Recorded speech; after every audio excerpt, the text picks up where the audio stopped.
consecutive start streak today. It began in 1979, but in November of 1982, it nearly ended. A serious crash at Riverside, California injured the man who would later become series champion. But it was the last race of the season, and with more than 3 months to heal, he was back for the opening of the 83 season. It nearly ended again at Darlington in March of 1987 when a multiple car crash resulted in a broken shoulder. It was an injury similar to the one that earlier had threatened Richard Petty's streak. Terry was taken away on a stretcher, and it looked as if he would at least miss one event. But next week at North Wilkesboro, he was in the starting lineup. Although early in the event, Labonte was pulled from the car and replaced by Brett Bodine. The streak was intact because he started the event. Today, he will match Richard Petty's record with his 513th consecutive start. The man they called the Iceman, with eyes and nerves of steel, has a new nickname. Call him the Iron Man.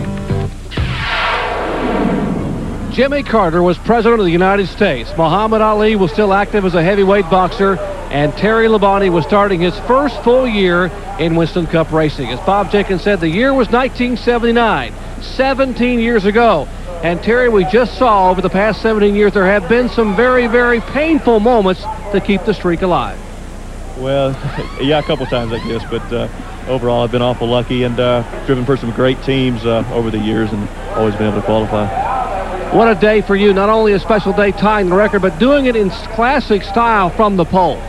Well, I tell you what, it was a great run for us. And I'll tell you what, the guys in the Kellogg Chevrolet, I think they put some special effort in for qualifying, and the car was just perfect. This day could be so special for Terry Labonte. They painted the car silver. I think it should be sort of rust-colored because, after all, he is the new Iron Man of NASCAR.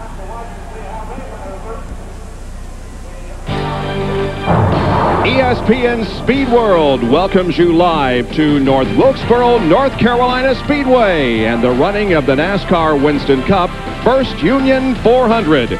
And the drivers are going for the largest purse in the history of this track. For the first time, it exceeds $1 million. And if you add in those two bonuses, the winner could walk away with more than $250,000. Hi, everyone. I'm Bob Jenkins. Welcome to North Wilkesboro, the 7th race of the 1996 season and the second of 3 consecutive races on the short tracks. Well, defending Winston Cup champion Jeff Gordon continues his climb to the top of the point standings. From a low of 43rd, he's moved to 6th, only 133 out of the lead. He's going for his 3rd straight win today and his 4th in the last 5 races. Now take a look at the NASCAR Winston Cup standings. Dale Jarrett on top by 37 over Dale Earnhardt. Those numbers on the right column, they represent the starting position today. And you can see that Jarrett is 29th, Dale Earnhardt 26th. But Ned and Benny, does that really mean very much at this racetrack? Ned, what do you think? Is qualifying indicative of how cars going to run? No, I don't think so. Not on this racetrack. They tune them to the nth degree for qualifying just to get a bite on the racetrack for 2 laps on new tires. Once those tires gets heated up, it's a whole different situation. This track is very abrasive, so they change springs, they change shock absorbers, they change carburetors, do a lot of things to detune the car. And normally they could run 135, 140 laps here on the tank of fuel. They won't go near that far today because of tires. And that's exactly why the cars yesterday afternoon in practice for 40 or 50 laps in one stretch rather than 10 or 15 laps like they normally would do. With more on bad qualifying, here's John Kernan. A couple of the guys, including NASCAR Winston Cup points leader Dale Jarrett and 7-time Winston Cup champion Dale Earnhardt, not starting at the front of the grid like you might expect him. Dale Earnhardt back here in the 26th spot, but his team is not worried. Let me tell you why. 34 career starts here at North Wilkesboro. Earnhardt has 30 career top 10 finishes. Plus, they've also got a little secret up their sleeve, a special linkage on the carburetor so that whenever the tires get worn down, Earnhardt gets on the gas coming out of the turns, the tires will not spin. That will help him hook up. Also, Dale Jarrett's team planning to do that as well. Jarrett, his crew also with the special carburetor linkage so that when DJ gets out there on worn tires, hits the gas, he won't fishtail coming out of the turns. They've also got something else up their sleeve, but I'll tell you about that a little later on. Another car to watch is a little further toward the front of the grid where Bill Weber is standing by. John, once upon a time, there was a driver named Rusty Wallace. He won the '89 championship and dominated victory lane in the early '90s, winning 10 races one year and 8 the next. And he's had a real good season to this point. He's 9th in points, but his best finish so far is 4th, and that makes Rusty very grumpy. So Rusty, Robin, and their band of merry men went back to their little workshop, and they rolled out this car, Ronnie, a car that finished 2nd and 4th here last year. And they brought it to a track where Rusty Wallace has 19 top 10 finishes in 20 races and 3 wins. Now, handling is critical here. If you're too tight, you can't get through the middle of 1 and 2. If you're too loose, you'll go through turn 4 and you'll hit the wall. So these guys are running what I call the Goldilocks setup. It's not too tight, it's not too loose, it's just right. And they hope to live happily ever after, beginning in Victory Lane this afternoon. Now with another fairy tale story, here is Dr. Jerry Punch.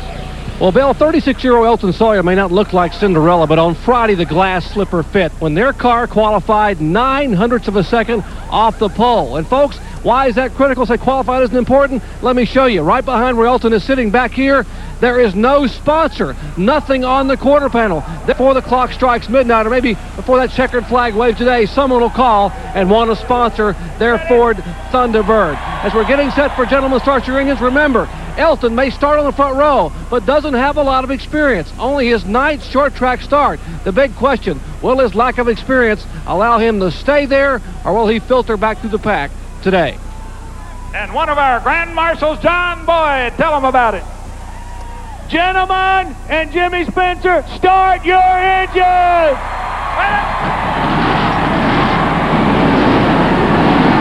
And so the engines come to life and the drivers get set for 400 laps of racing here on this 5/8 mile racetrack in the brushy mountains of North Carolina, North Wilkesboro. We'll take a break and be back with the starting lineup and the green flag in a moment.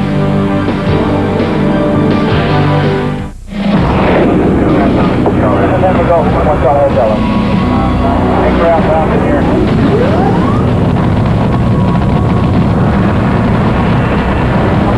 Clear for takeoff. Kenny Bernstein's Budweiser King Top Fuel Dragster.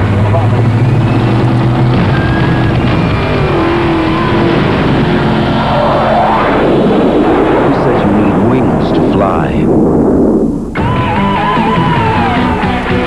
To get the most out of this Indy car, Patrick Racing put Scott Pruitt behind the wheel. They built a team that could get it in and out of the pits in the blink of an eye. And they chose a battery they can depend on to get it started. The Duralast battery from AutoZone. The same Duralast you can depend on to start your car. So don't settle for anything less. The Duralast battery. Power you can depend on. If your office equipment ever breaks down, no matter where you are in the business world, remember, nobody responds like Danka.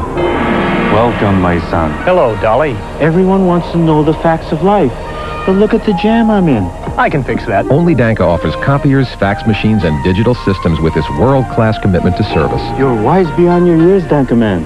So what is the true meaning of life? Leave your number. I will fax you. Danka, world-class products, world-class service. What you got there, son? I was just checking out this Homelight electric start gas trimmer. Electric gas? Now, Dad, it's a gas trimmer, but with an electric start. See, you just push this button. Let me see. It's pretty cool.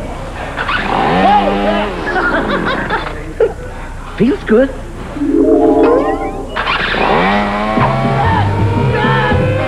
The electric start gas-powered trimmer from Homelight. So easy to start. You can't wait to get started.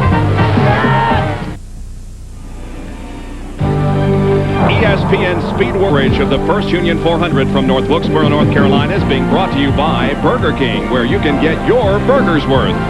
By Firestone, America's tire since 1900. And by Quaker State, the motor oil that exceeds the highest standards of engine protection. And by the NASCAR Story. To order, call 800-71-NASCAR. The cars begin to move away from the pit area for a couple of warm-up laps before the green flag. Here's the starting lineup. On the pole is Terry Labonte at 116.659. Elton Sawyer alongside in car number 27. As we look at the rest of the starting lineup, The pole record here at North Wilkesboro was in excess of 119 miles an hour. How come the speeds were down so much here this year, Benny? I think they brought a new tire here this time that was a little bit harder than they've been using, and that's some of the reason. And another reason, it was very warm here on Friday. Normally hot qualifying days on a short track reduce speeds. Rusty Wallace, who has owned the short tracks the past few years, starting there in row number 6. Kyle Petty with a good qualifying run starts 14th here this afternoon. 400 laps of racing. You know, and I kind of walked through the garage here this morning talking to different drivers and different crew members, and I didn't talk to a soul that didn't believe they could win the race today. They all felt like they had a car good enough to win this afternoon. And we'll see some of those that qualified well go towards the back. We'll see some of those that didn't qualify well at the back come towards the front. It depends on whether they do have that setup that they need on this very tough to get hold of racetrack. Dale Earnhardt starts in the 13th row. There you can see the points leader going into this event. Dale Jarrett starts on the inside of row number 15. Trickle and Mass back in row 17. Ricky Rudd took a provisional, as did Michael Waltrip, Joe Nemechek, and Hut Strickland, and the previous champion provisional was taken by Bill Elliott. We're set to go racing. 400 laps here at North Wilkesboro in the First Union 400. Glad to have you with us on a Sunday afternoon. A huge crowd once again here to watch the 7th race of the year, waiting for the green flag, and there it is.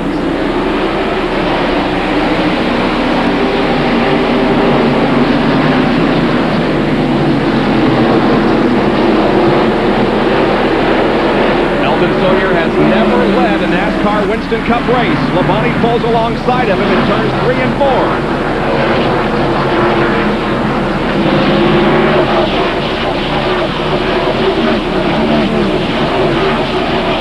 Sawyer still has it. Labonte had that preferred groove down on the inside. We'll see that most of the afternoon. That inside is going to be the place to pass. Eldon Sawyer hung on the outside.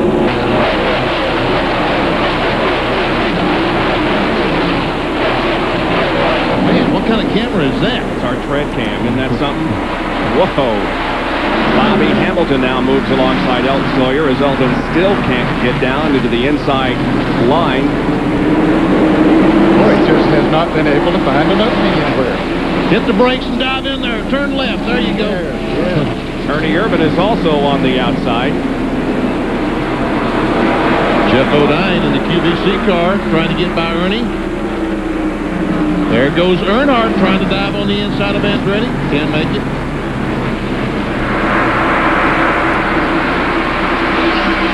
Let's watch Dale Earnhardt get by Ernie Irvin. Well, he touches him a little bit there. He was forced down to the apron going into the turn, and they touched a little bit, so he drove right on by. Dale is carrying one of our onboard cameras today.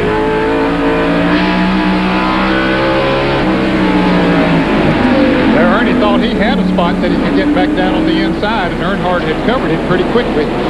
Put a little dent there on the left side of the 28 car. Don't think that a wheel is rubbing or tire is rubbing or anything, but a little bit of sheet metal damage already on car number 28 as Dale Earnhardt now is behind Johnny Benson. The problem that Ernie had that knocked the crush panel in. We talked about that track back down on a couple of races ago, and all that fumes are going to start coming inside the car, and that will be a bad news for Ernie. Jeff Gordon continues his climb toward the front as he has now gotten around Derek Cope. Derek, he is running in the 15th position now. He'll make it 14th. Jeff Gordon moving on up. Starting 17th. Derek Cope followed by Lake Speed and then Kenny Wallace. Mike Wallace among those who did not make this event. Up front, it is still Terry Labonte with about a 5-car length lead on Mark Martin. Then comes Ken Schrader, Ricky Craven, and Bobby Hamilton. So Craven running well here in the race. There we can see almost the entire field going by. There's Bill Elliott, who had to take a champion provision to get in the race on the outside of Dick Trickle, the 19 car, the Health Source car. This is Hud Strickland, the Circuit City car.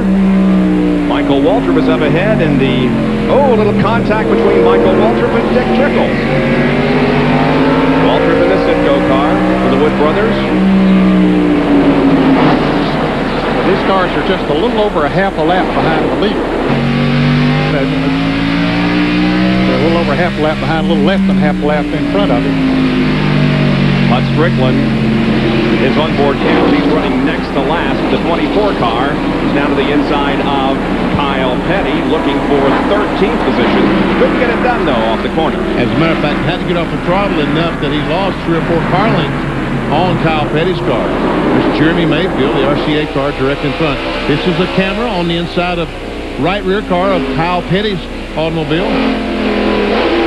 Good indication of the speed these cars achieve down the straightaway, in the corners. Oh, look, some smoke off the right front fender on Jeff Gordon's car. Yep. He's made contact with someone, and the fender's ripping just a little bit. Yeah, you can see there's a little damage to that right front there. It appears to be.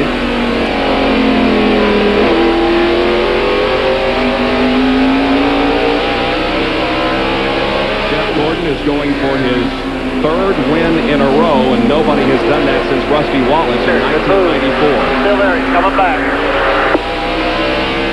Kyle Petty on the inside of Jeremy Mayfield, and the spotter told him he's on his way back. He's still there.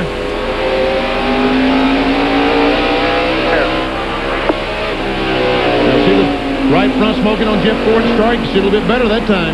He did make the pass of Mayfield, however. Both Kyle Petty and Jeff Gordon were able to sneak to the inside of Mayfield and pick up positions.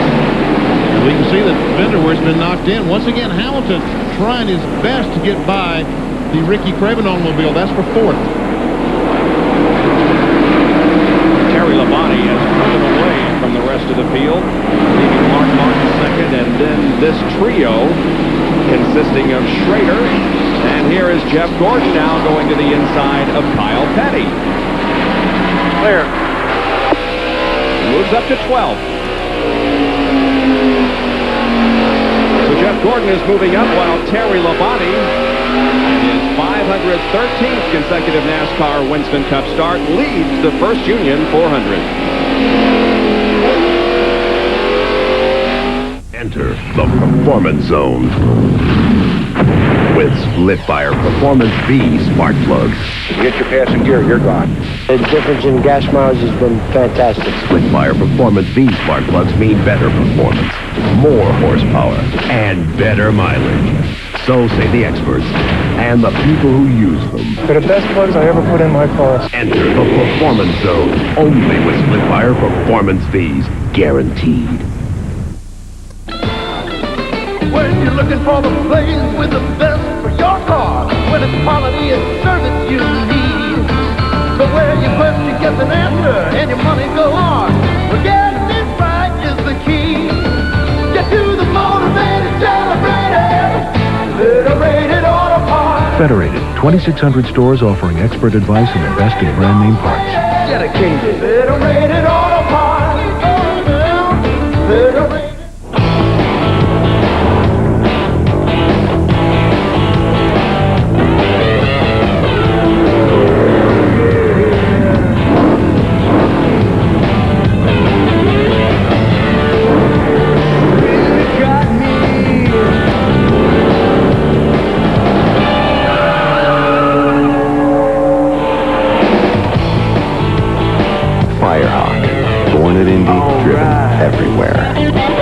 How much NBA action can you pack into 1/2 hour?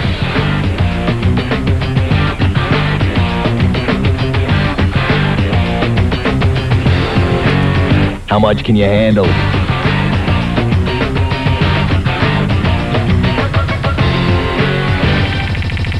NBA Tonight, the ultimate half-hour wrap-up of the day that was in the NBA. Tuesday through Saturday at midnight, only on ESPN2. 23 laps into the 400-lap First Union 400. Terry Labonte, who started on the pole, is the leader of the race. Jeff Gordon, meanwhile, has just moved into the top 10, passing Ted Musgrave. And you can see right ahead of Jeff is the driver who started on the outside of the front row, but who has dropped back to 9th, Elton Sawyer. Well, experience at this racetrack is just invaluable. Ned and I talked about at the top of the show, and knowing exactly what experience will tell you what you need to do, I think, to help fix the car on Saturday afternoon. And Elton will be much better the next time he runs it. There we see Elton back in 9th spot. Jeff Gordon trying to get by him. This is a battle for 3rd, 4th, 5th, and 6th. Kenny Schrader in 25. Ricky Craven in 41. Sterling Marlin in number 4. And Bobby Hamilton in 43. Craven made a run at Schrader just a couple of laps ago. Was not able to get by. Meanwhile, Sterling Marlin was able to get by Bobby Hamilton and almost had a run on Ricky Craven. Craven is driving in only his 3rd race here at North Wilkesboro.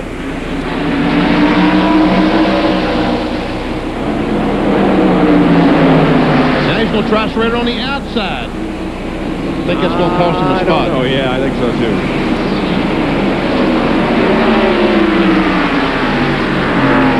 Sterling Marlin positions the Kodak film Chevy to the inside, and Bobby Hamilton is going to come along, it looks like. So that move by Ricky Craven was not the best decision. It's going to cost him 2 spots. They would be great if someone could get that outside groove worked out. Yeah, I've seen a couple other drivers tried. Kenny Wallace tried to pass Derek Coates a few laps ago on the outside. He lost about 3 positions. Robert Presley has now moved up on the back of Ricky Craven. And now we see the first car being lapped. That is Joe Nemechek being lapped by leader Labonte. Here's a Napa field summary. Numbers in parentheses indicate their starting position. Rusty Wallace has moved to 8th from 12th. Presley from 11th to 7th. There is the 2nd place car of Mark Martin. Camera on board with Mark Martin.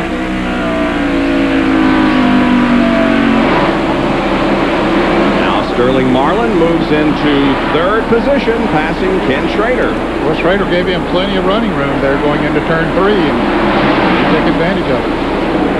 Schrader quickly moved back to the inside and blocked Bobby Hamilton getting by. Meanwhile, Robert Presley, the 33 Skoal cars, has caught the 41 of Ricky Craven and is making a move on him. These are the 2 drivers who battled for Rookie of the Year status last year in Winston Cup Racing. The honor went to Ricky Craven, but Craven has just been passed by Presley. Here's Steve Grissom, Dale Earnhardt, and Lake Speed. And that's back at about 16th, 17th, and 18th. Earnhardt's moved up 10 positions so far. Now Hamilton finally gets on the inside of Schrader. They swap a little sheet metal, a little rubber, going down in the corner.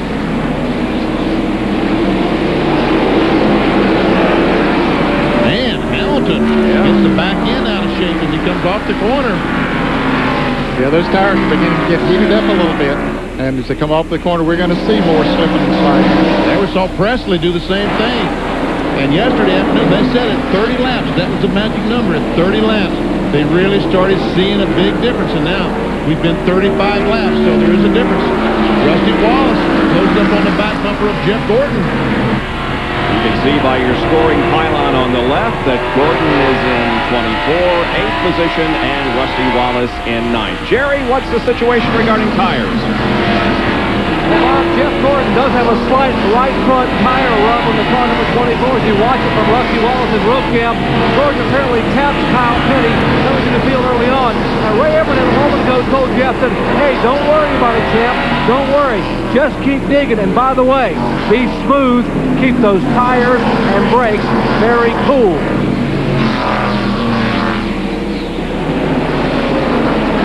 Yeah, that's one problem. That's one problem like Earnhardt and some of these guys having to fight their way to the front is you use up so much brake in the traffic. Jeremy Mayfield loses a couple of positions here in the 98 car as both Dale Earnhardt and and that puts Dale Earnhardt up into 14th at the moment, about to take 13th from Kenny Wallace.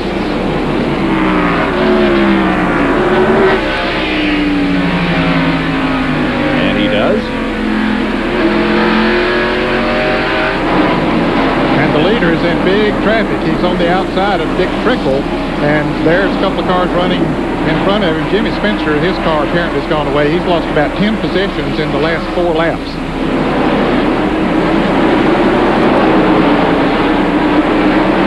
Jimmy started 18th, and he's now back to about 36th, as a matter of fact. Terry Labonte hung up in some traffic and allows Mark Martin to close in. And the teammates of Gordon and Schrader swap positions as Jeff Gordon has moved into the top 5. So it didn't take Jeff long to move up from his 17th starting position into the top 5. He did so in 40 laps. There is the car that he has his sights on, Robert Presley. And that car has had his sights on a lot of people, too. He is moving through the field. Robert Presley is in 4th position and really running great. He started 11th, so he's picked up 7 positions against some tough competition. But it's all Terry Labonte at the front of the field, followed by Mark Martin, then Sterling Marlin, Robert Presley, and Jeff Gordon with 41 of the 400 completed. When other dealers say they can't, Cox can. We say yes when other dealers tell you no. Yes, we can give you more for your trade. We can find the vehicle you want. Yes, we can make financing easier. We can provide the best selection of new and used cars and trucks. We can provide the best service, including Saturdays. And yes, we can beat the competitor's price. So don't let other dealers tell you no. Come to Cox Chevrolet and Cox Geo because yes, Cox can. By now, everyone knows that Marine Surplus has just about any part or accessory for your boat, no matter how big or small. And everyone knows that Marine Surplus has over 21,000 square feet of boating supplies in stock. But did you know that Marine Surplus has been in business for over 10 years, and in that time has acquired a knowledgeable, experienced staff who can help you find just what you're looking for, or provide tips on making installation easier. So when you're looking for a part and maybe some helpful advice, think of the friendly people at Marine Surplus. Yeah. Okay. Well, always make a point to mention on Baseball Tonight that you do a story about Hideo Nomo. He's from New Jersey. But it's for your country. Yeah, Jersey accent. His accent, you know. Bob Jenkins, along with Ned Jarrett, Benny Parsons, John Kernan, Bill Weber, and Dr. Jerry Punch at North Wilkesboro, North Carolina Speedway, the First Union 400. There is the leader of the race and the pole sitter, looking for $129,200 in Unocal bonus money if he can win this race, Terry Labonte. The 2-car of Rusty Wallace is looking for 6th position to the inside of Ken Schrader. Rusty started 12th and moves into 6th.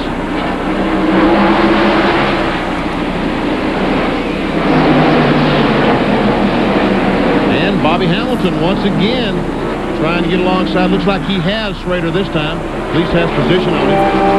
Look who's coming up over there. Musgrave in the car number 16. He's coming on up through the pack as well. Started in 6th spot, but he had fallen back. Now it looks like he's on the way, on the march again. And we have a battle for 2nd position as Sterling Marlin has been on a tear and now moves to the inside of and takes the position from Mark Martin.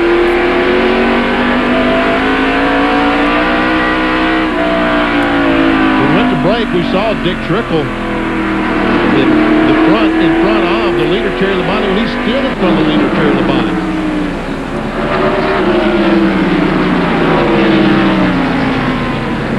Jeff Gordon continues to run in 5th,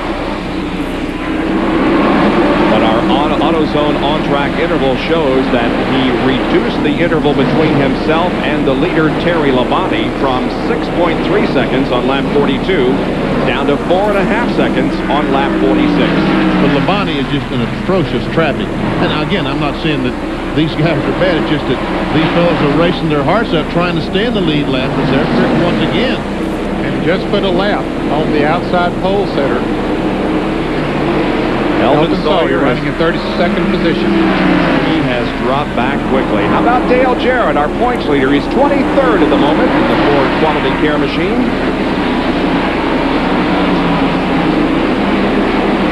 Lake Speed directly in front of him. And the outside pole sitter, Elton Sawyer, is coming into the pits. He's fought those tires as long as he can fight them. He lost a lap and then rather quickly moved in for a tire change. There's the leader, Terry Labonte, now behind Dick Trickle. Work going on the right side of Sawyer's car, Jerry. And Mike Hill, the rookie, just told me that Elton said the car is just spinning coming off the corner. The car has gotten so loose. He does have some marks on the left rear fender where he has gotten into somebody. The car just will not grip the racetrack, so they had to press rubber. Mike Hill, with a lot of experience here at North Wilkesboro, used to work for Junior Johnson, and so it was not that much of a surprise when we saw Elton take the outside pole. Now, Bobby Labonte was lapped just a couple of minutes ago. Now he's trying to get back by Terry. Trying to get back by his brother. And look at how close Sterling Marlin is to the leader, Terry Labonte. Just one car separating, and that's the brother, Bobby. And that 27 car of Elton Sawyer came out among that pack after getting those new tires. Now we'll see him blow them off and go on. Boy, it feels good. Car getting traction coming off of those turns. Here's Ernie Irvin in the 28 and Johnny Benson in the 30. That's the battle for 14th. Ernie to 14th, Johnny to 15th. The 16th car is Kenny Wallace. Ernie started in 22nd position. Oh, the 9 car is up against the wall down in turn 1, but no caution. No caution. Is the right front tire flat on the car? Looks like it is. Lake Speed getting to the inside. Hey, look at this, a battle for the lead. Marlin to the inside of Terry Labonte, and Sterling easily takes the lead from Terry. Terry Labonte said, okay, Sterling, you go up there and see if you can get by Dick Trickle. I've been trying for 30 laps, 20 laps anyway. Sterling Marlin started in 8th position and is now the leader of the race, but pit stops should be coming up rather quickly as the drivers recognize a need for new rubber. We'll take a break and be right back to North Wilkesboro. Since NASCAR first began, there have been over 1,000 races with more than 10,000 drivers and mechanics and millions of spectators. And as NASCAR continues to grow even bigger, so has the One Parts Store serious enough to be the only official auto parts store in the history of NASCAR. Western Auto and Western Auto's new Parts America. Morning after morning, day after day, same thing over and over and over. Wake up! There's a whole new breakfast out there. The new Croissandwich at Burger King. It's bigger than an Egg McMuffin, and the taste is preferred 2 to 1. With hot eggs, savory sausage, and melted cheese, it's just 99 cents for a limited time. Get a real breakfast for a change. Get your breakfast worth. The new bigger Croissandwich, now only 99 cents. Wake up! When people hear the Hendrick Motorsports team switch to Quaker State this year, they'll probably think Quaker State wrote us a big check. Well, that's not how it happened. First it had to pass our camshaft test. Then it had to pass our dyno test. Then it had to pass a track test. Then they wrote us the big check. Quaker State exceeds the highest standards for engine protection. Look for the Quaker State rebate during National Car Care Days, plus additional savings from these manufacturers at participating retailers. Now that Sea-Doo has become the best-selling boat in the world, he felt it was time to acknowledge those who inspired us. Okay, boys, take a bow. Oh, well, I'm the kind of life that helps to get you going. When you're on your own out on the road, it's such a comfort knowing you got the snake light from Black & Decker.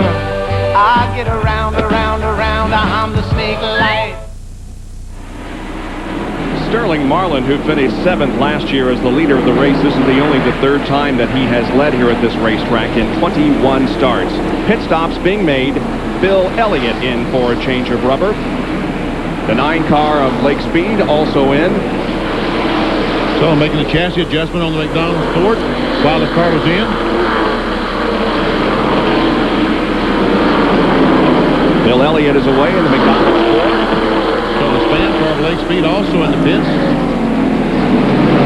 Bill, one of those pitting up in around turn 3, between turn 3 and 4. Yeah, there are no miles an hour. There are no back pits here. It's all one, but it starts way over in turn number 3. Now a couple of other cars. As Lake Speed goes out, Jimmy Spencer comes in at the 23. Boy, Jimmy has really been fighting that car.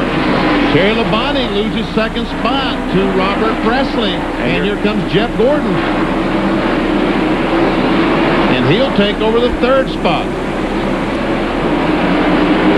And Trickle a little loose coming off the corner, as it's pretty evident that a lot of people would love to have a change of tires. Without being the first one in there to do it. Or they'd love to have a caution flag once again. Well, they're working the 68th lap, so some of them have gone farther than we thought they might. We were thinking 50 to 60 laps, but Goodyear, as several drivers have said, they've brought a good tire here. That's maybe a little harder than they've had in the past, slowed down the qualifying speed, but makes it better for these kinds of conditions. Mark Martin in the number 6 car was second for a while, but he's fallen back to 5th. We look back on Michael Waltrip. Now we see that Dale Earnhardt in the Goodrich Chevrolet has worked his way up to 6th spot. There he is. And the guy that's next in line behind Earnhardt is Ernie Urban. Ernie has worked his way from 22nd position up to 7th. Dale Earnhardt started 26th. As you can see, has moved up to 6th place. He is the defending champion of this race. Wally Dallenbach comes in. Wally lost a lap a few laps ago and decided to come in for a change of rubber. This is the Hayes Modem Ford.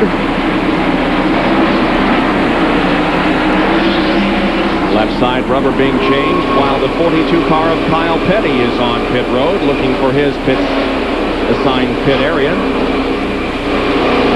Going by Wally Dallenbach. 35 miles per hour, the speed on pit road. Now comes to stop. They're holding the 15 car. We see the official. Let's watch this tire change. Slam it on there. Got some stickers, huh? Yeah. Yeah, that's what they want. Those sticker tires. Never been on the car, on the track. Don't go up. Oh, what's the matter with the jack? Can't get the jack under. Oh, boy, that's going to cost him several extra seconds. He should be finished and out of here by now. And Go. All the way out. All the way. Almost Rusty Wallace about to come in. Get the car. Transition leader going by Sterling Marlin. Now Kyle says, but just stay green for a little bit. I'll be able to pass him and get one of these laps back I've lost. Here comes Sterling Marlin lapping Jeff Bodine as Rusty Wallace has dived onto pit road in the Miller Ford. Jerry Punch, he's coming toward you. Well, a three-time winner here. Rusty having a plan to be very, very consistent, very smooth, moving his way toward the front, which is indeed what he was doing. And now makes his first scheduled pit stop, lap 74 for tires. Remember, they can go 125 to 140 on fuel, but only half that way on tires. Right side tires have gone on. Left side tires have gone on. And Rusty is down and away. The 25 car of Kenny Schrader heads down pit road. And Jeff Gordon also bringing the DuPont Chevy down pit. And the car number 43, that is King Richard Petty's car. The winningest driver in the Wilkesboro Speedway, Bobby Hamilton, had a great qualifying effort, qualifying fourth. The SCP Pontiac crew now going to work on the right side of that machine. Further up pit road, they're already changed right side tires. They've already changed left side tires now on Kenny Schrader. 33 is in. They're making a huge chassis adjustment on the 43 car. The car number 4, the Kodak Chevy, is in. Back to the 24 car. They're changing right and left side tires. 4 tire change on Jeff Gordon. 21.6, and he is down. And Marlin, left side tires now getting put on the Kodak Chevy. Sterling Marlin has one of the quicker cars here in the early part of the race. And now he is off the jack, down and away. Dale Jarrett's in front of John Kernan. Turn number 3, Dale Jarrett's crew 2 rounds to bite the car very loose. It will be a 4-tire change. They're in the very first pit stall as you enter pit road. They'll also make an adjustment on the left side of the car, in the left rear. Left side tires going on, letting us in, tightens off the jack. Dale Jarrett's down and away. A really good pit stop. Let's go to Bill Weber and Bobby Labonte's pit. Bobby Labonte in. They've already changed the right side tires, working on the left tires to make the chassis adjustment. Fuel is in, working on the left front, and Interstate Batteries car. Terry Punch from Terry's pit. Pole sitter, Texas Terry, already right side tires. They have made no chassis adjustment whatsoever on the Kellogg Chevrolet. Left side tires, left front, left rear on, lug nuts tighten. They say it's full of gas. They pull the jack, and he is down and away. 20.4. Back to you, Bill Weber. And Ernie Irvin is in the pits in his 28 car. This car is running extremely well. I talked to the crew earlier. They didn't say they said they hadn't had any problems. To John Kernan. Four tire change for Ricky Rudd. Earlier in the race, they were contemplating pitting for water because the car was overheating, but the temperature gauge went down, so Ricky stayed out. Now he's out and headed down your way, Bill Weber. And John Andretti sits on pit road in the 37 car. They're working on the left sides now, got the right sides on. Andretti with plenty of fuel now. They wait on the left front, still working on it, trying to tighten the lugs, and away goes the 37. Wow, a flurry of pit stop activity. Here is Morgan Shepherd making a stop in the Remington Arms board. Butch Mach-owned team going to work on the right side, changing the rubber now round to the left side as the fuel continues to go in. Morgan picked up the lead there for a moment. I don't know whether he'll be given credit for leading a lap, but he did pick up the lead momentarily. Joe Nemechek also coming in for a stop. And that should complete now the entire cycle of those who need to come in for a pit stop. Brett Bodine also in the Lowe's Ford. I believe this might be the second time Brett has been in. I'm pretty sure he stopped early. They only changed right side tires this time, so he must have had a tire equalized or something, because this was the second time that he came in. That should give the lead back to Sterling Marlin. Here's a battle between Rusty Wallace and Terry Labonte. Rusty Wallace in the last 25 short track races has an average finish of 3.2. Not bad. But you know, the amazing thing is these guys race position. They're down in the middle of 1 and 2. And here is Dale Earnhardt up in the middle. Oh, it's some contact between Grissom and Andretti. And Earnhardt is going to try to get by Andretti as well. Earnhardt moved to 5th in this pit sequence. Let's take a look at the pit stop here.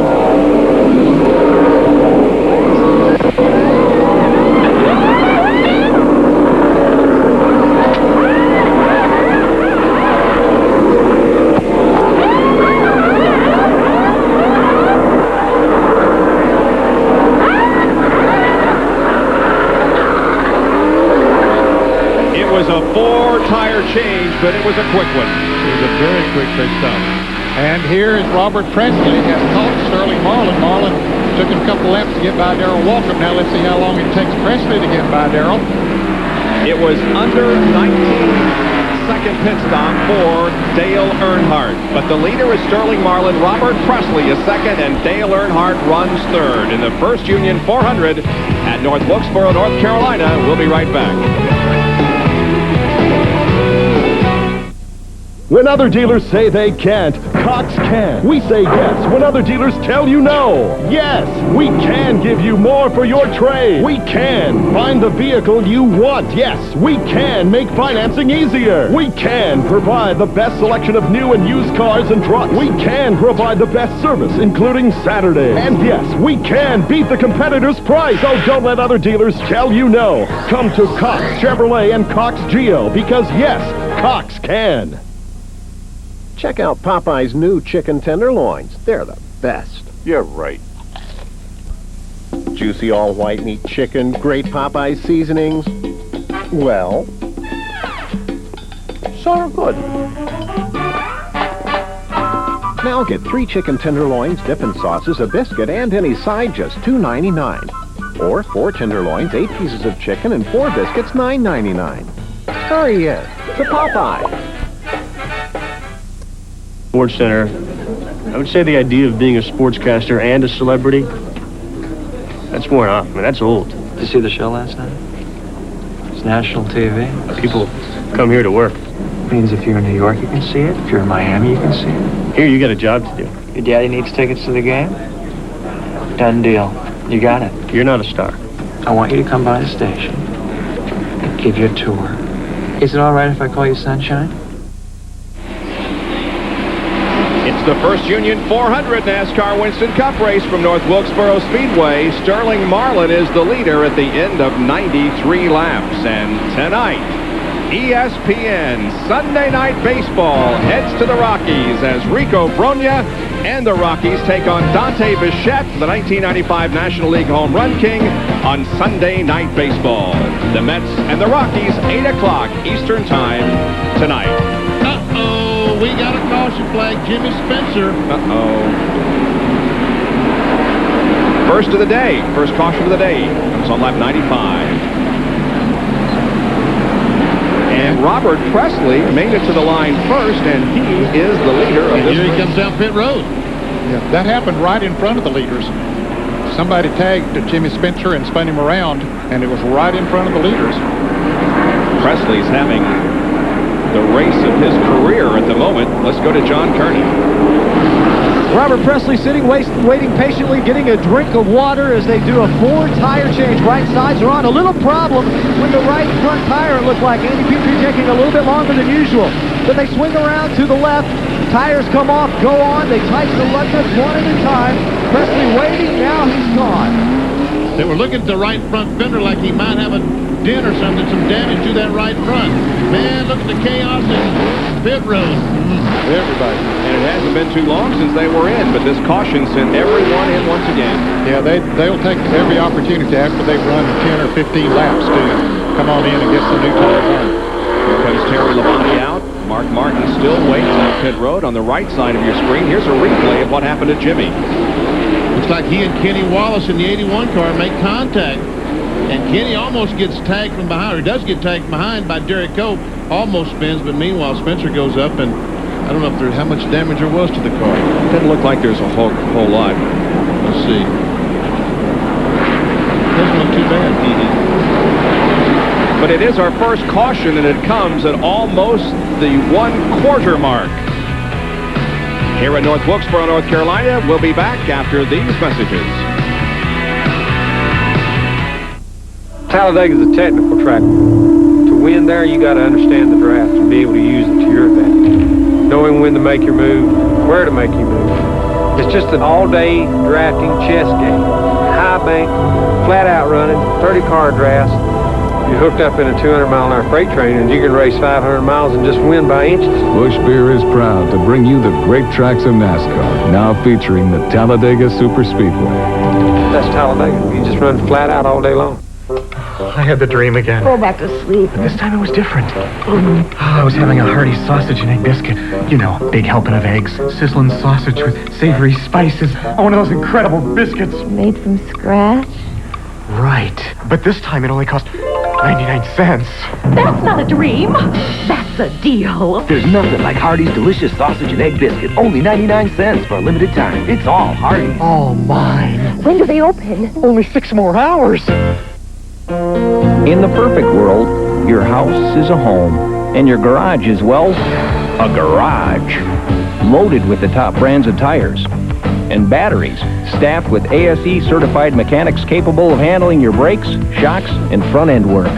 All backed by a guarantee lets you decide when the work is done. But of course, that's in the perfect world. In the real world, you might have to drive a few blocks. Sears Auto Center. Our garage is your garage. The Mets finished up strong last year. In '96, they could be the team to watch in the NL East. This week, they'll tangle with Dante Bichette and the Rockies. The Mets take on the Rockies, the Sunday game of the week, tonight at 8 on ESPN. Looking back on the field from the pace car as we are under caution for the first time this afternoon because of a spin up in turn number 3 involving Jimmy Spencer. You see how quickly it happened. Kenny Wallace got on the inside of him. They made contact, and around Spencer goes up to the outside wall, and the leaders were right behind all of this. And Sterling Marlin, who's leading the race in the 4 car, he hits the brakes to avoid the spinning car, and that just gives the opening that Robert Presley needs in the 33 car, and he takes the lead. And so Robert Presley is leading for the first time here, Bill. Okay, we're going to show you something here. These are the tires for the 3 car. This is the right front that Dale Earnhardt started the race on. You can see this right here. This is his right front. This is when he got together with Ernie Irvan. It chewed away at the tires right down to the belt. His team feels he's very fortunate this tire did not go flat while he was still out on the racetrack. And for Ernie Irvan, a little more problem. On his last pit stop, the air gun broke while Joey Knuckles was changing the left front tire. He's now 14th in the order, guys. Ernie was 7th when he came in, so it was an unfortunate break there that dropped him back in the pack. You can see the damage there on the side of Ernie's car. That was from the real early on in the race. That's from Dale Earnhardt, I believe. They made contact up in the 3rd corner earlier on. Yep. All right, here's a Napa field summary for you as the cars are lining up for a restart. In 2x2, Robert Presley at the front, then Marlon Earnhardt, Gordon, and Rusty Wallace the top 5. All those cars on the lead lap. Right now we have 17 cars that are currently on the lead lap. Now John Andretti is just at the tail end of the lead lap. He's the car behind the pace car. He did not stop during this caution. Now he's on the inside of Robert Presley, hoping to get his lap back here. I'll be ready now.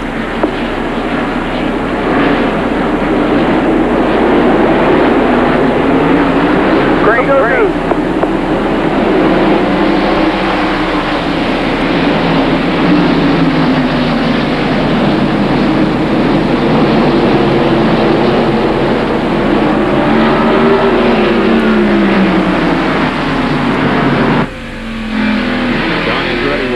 Get his lap back.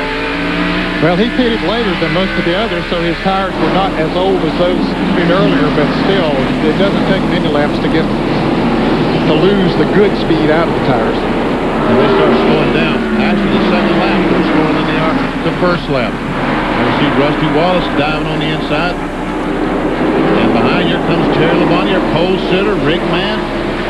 Rick Mast, although it's a lap down, the Hooters car. Martin right behind Terry Labonte. Martin is running 7th.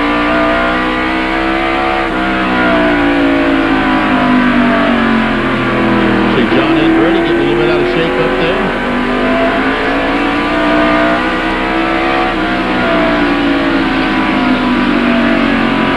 Terry Labonte in real close communication with Rick Mast. Yeah, as a matter of fact, Rick Mast somehow squeezed between John Andretti from the 37 car and Labonte's car.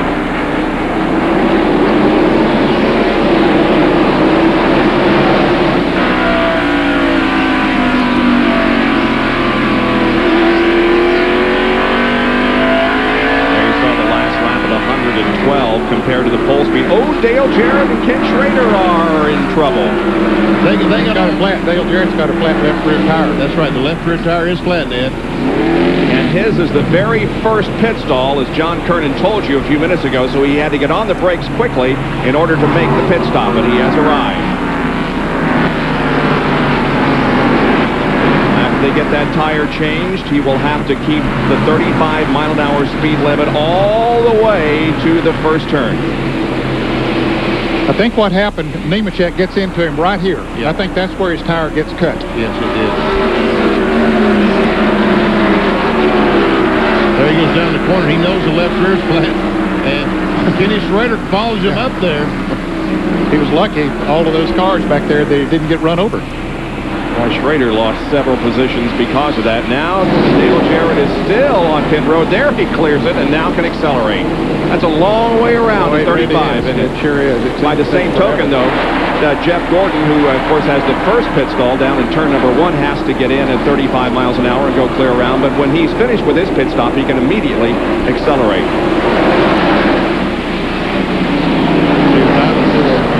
Spot between Ted Musgrave, the Family Channel number 16, the STP Pontiac of Bobby Hamilton, 43.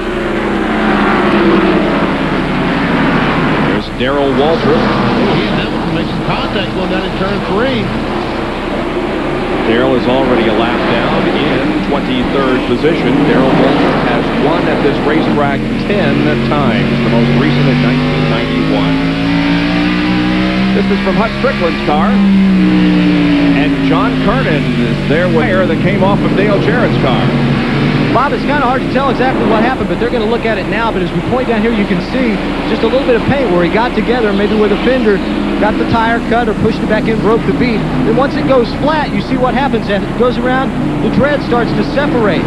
So DJ was lucky he was able to get on the brakes, get in here as quickly as he could, because maybe another lap, who knows, the tire may not have lasted or held up, and DJ would have had problems out there on the racetrack. But he was able to get on the pit road and get the tire change, although it did cost him some valuable time out on the racetrack. Yeah, it did. It cost him 2 laps, as a matter of fact. Jarrett now back in 32nd position for our points leader.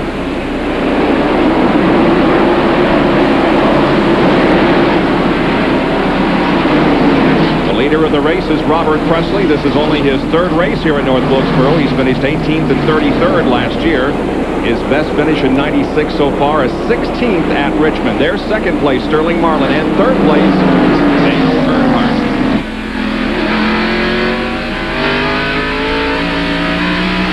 This is the camera on top of Dale Earnhardt's Goodrich Chevrolet.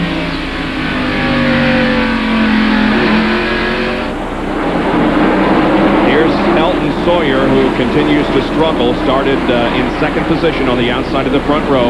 He's currently 31st, and as you guys indicated, he needs some experience to do well at North Wilkesboro.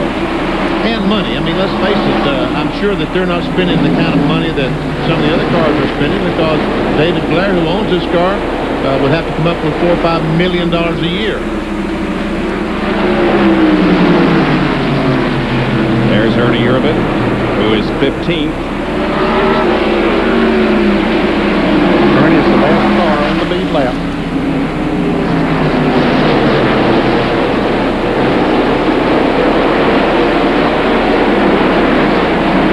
Brett Bodine there in number 11. The 9 cars going very slowly, it looks like, in turn 3. Okay, Ben, whatever said. He's been having a lot of trouble today. There's no question about that. He's 27 laps down. Leg speed is.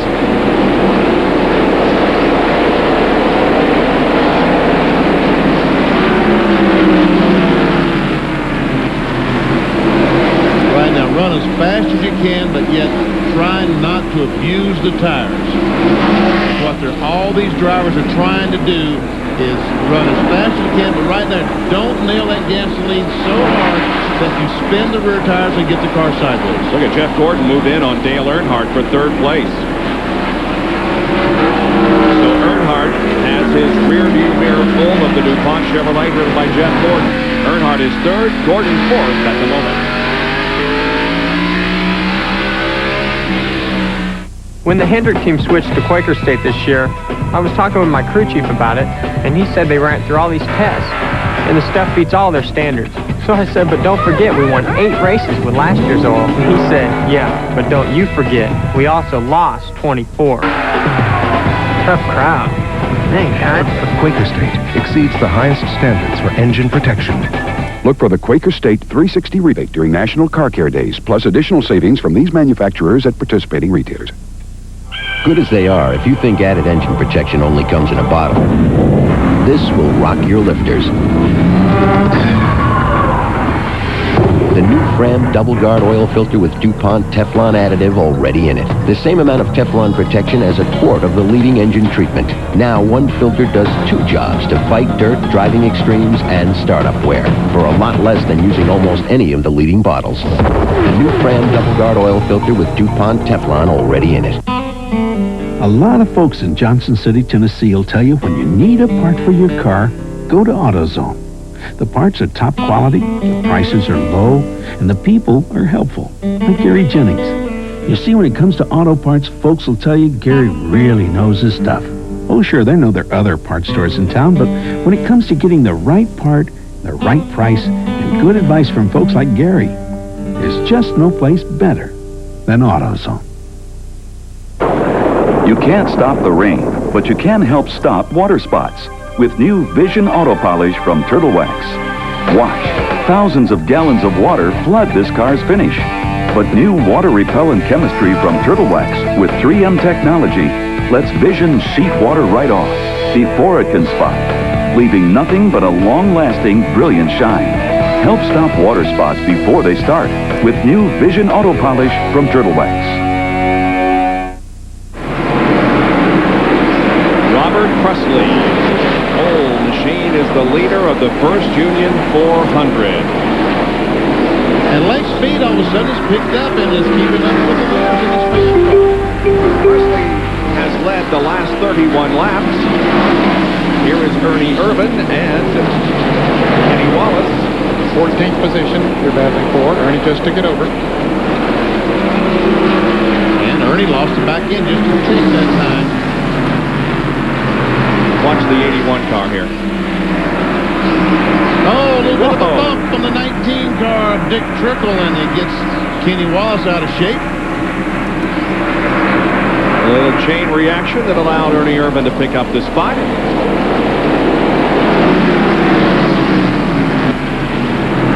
When we went to commercial break, if you know, Earnhardt was third and Gordon fourth, and they continue to run that way.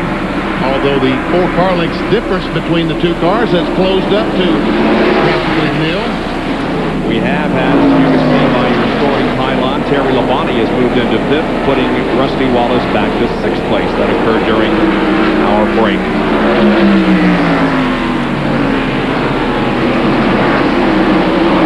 It's like Terry Labonte might be closed in on those 2 cars. Yeah, after he passed Rusty Wallace, he began to move away from Rusty, and I think you're right. There's Gordon making a move on Earnhardt, but couldn't quite get the pass. As you can see, there are 15 cars still on the lead lap as we reach the 131 lap mark.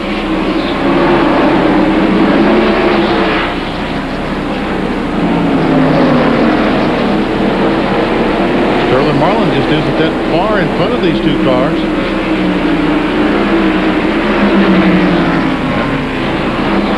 We've had 6 leaders today.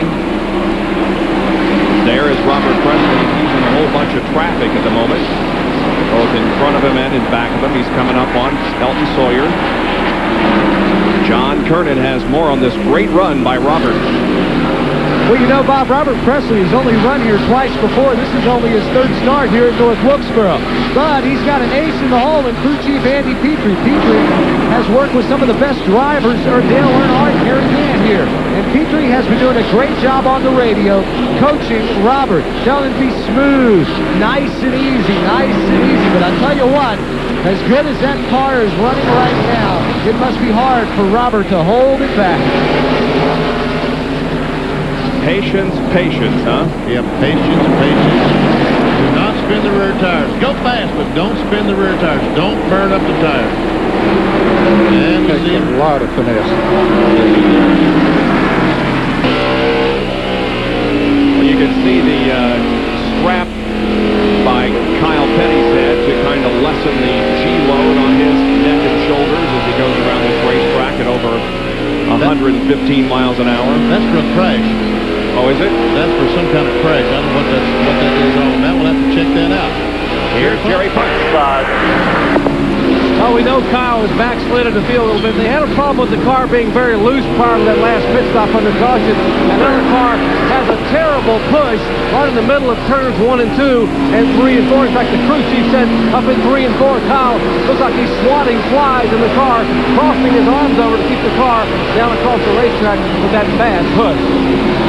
Kyle's 25th now, a lap down, and Sterling Marlin challenges Robert Presley for the lead of this race. Yes, he does, and it's on the outside.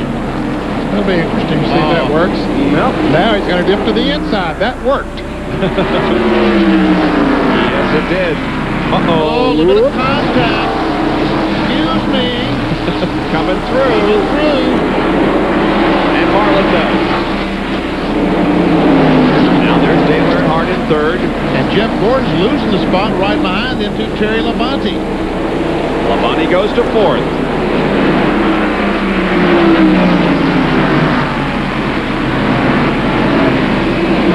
As I mentioned, we've had 6 leaders: Terry Labonte, Presley, Marlin, Shepard, and Irvin have each all picked up 5 bonus points. There is Ernie Irvin as he's inside of Ken Schrader and goes to 13th.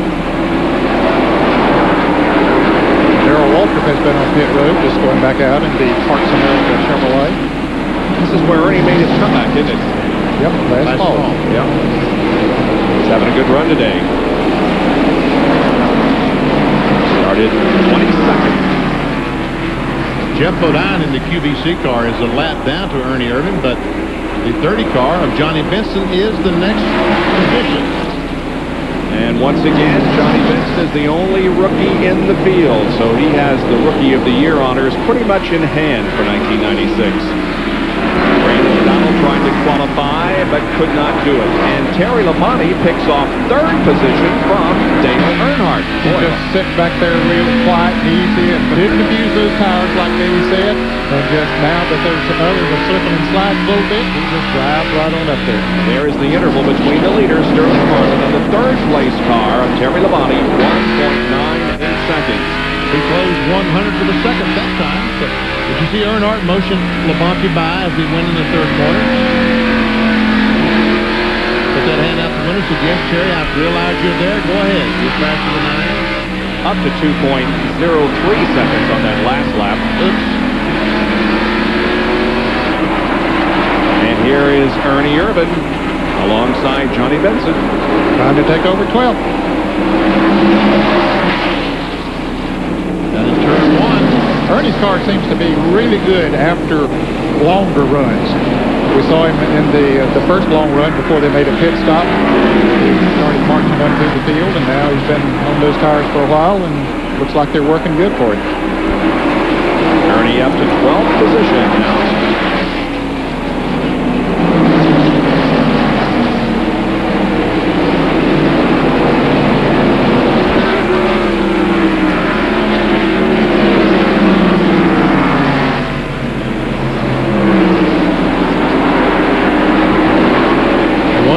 He's gained 0.4 of a second, has Terry Labonte on the leader. He's right on the second place, man. Yeah, he sure is.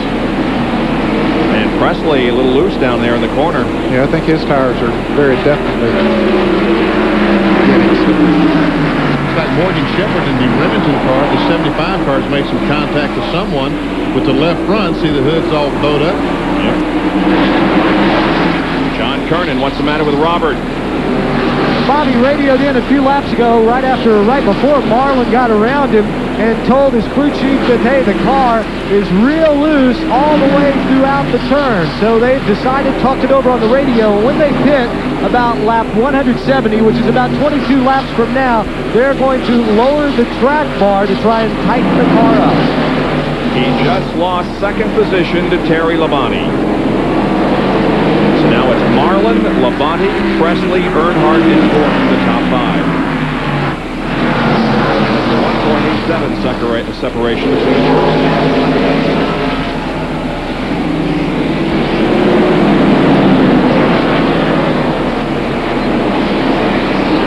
there is Sterling Marlin maneuvering through traffic, about to put another lap on Brett Bodine, who won his first and only so far NASCAR Winston Cup race at this racetrack, that occurring back in 1990.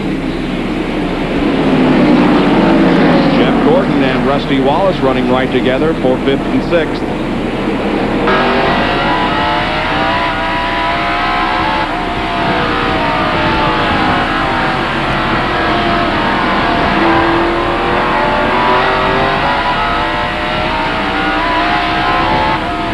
Drivers were telling me this morning in the garage area that down the front stretch, by the start finish line, as Rusty Wallace goes by Jeff Gordon, takes over the 5th spot. That down the front stretch, once you get on the gas lead, you never really go wide open. He does a place with throttle all the way down the front straightaway, right there. That after, you can't do it on fresh tires, just like we talked about in the opening show did on 2 cold tires, 2 laps on cold tires, you can do a lot of things, but after 20, 30 laps, they're never able to go all the way to the accelerate. These cars have so much horsepower, and that's why we say they change carburetors, they detune them, and still they can't do it. Sterling Marlin is in traffic once again. There he is under Kenny Wallace. Putting a lap on the 15th place car. Now only 14 remain on the lead lap. Johnny Benson running in 14th position. It's Marlin, Terry Labonte, Robert Presley, Dale Earnhardt, and Rusty Wallace at the end of 154 of 400 laps, Union 400, here at North Wilkesboro. We'll take a break and be right back.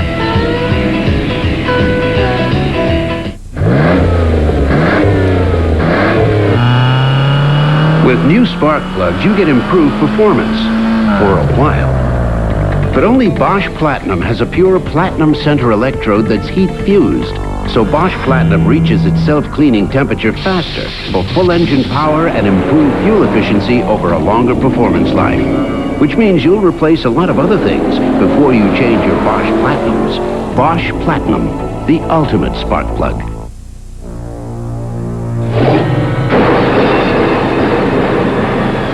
If you think you might need some new hand tools, think about this. Every single one of Sears 1600 Craftsman hand tools is built so incredibly tough. We guarantee them forever. And we mean forever. Craftsman hand tools, only at Sears. I deserve a ride on a Polaris watercraft. 25 reasons. Number 1, I am a people person. Number 2, very clean ears. I've been known to scoop the poop. Women find me attractive. And number 25, children are our future. Get a life vest free when you buy before May 31st.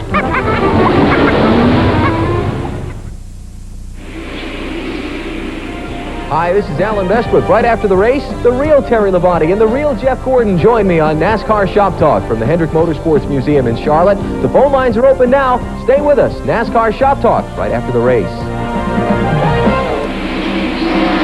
And there's the leader of the First Union 400, Sterling Marlin, but not too far behind, and catching him is Terry Labonte, the pole sitter. Yep, he's just easing right in on him. They got through all that traffic. Here's the AutoZone on-track interval report. The interval has been reduced from 1.6 seconds to 0.9 on laps 153 through 157, consistently faster than Mr. Marlin.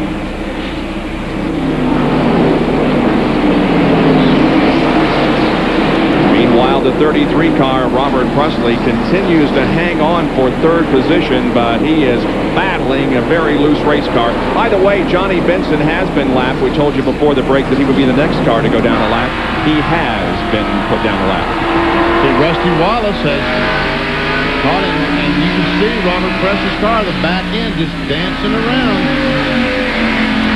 Here goes Earnhardt down on the inside. He's going to take away that third position. And Rusty is reduced.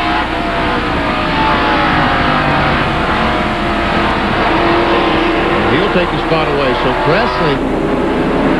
And he's going to lose another one, Benny, because there's Morgan. Yes, he is.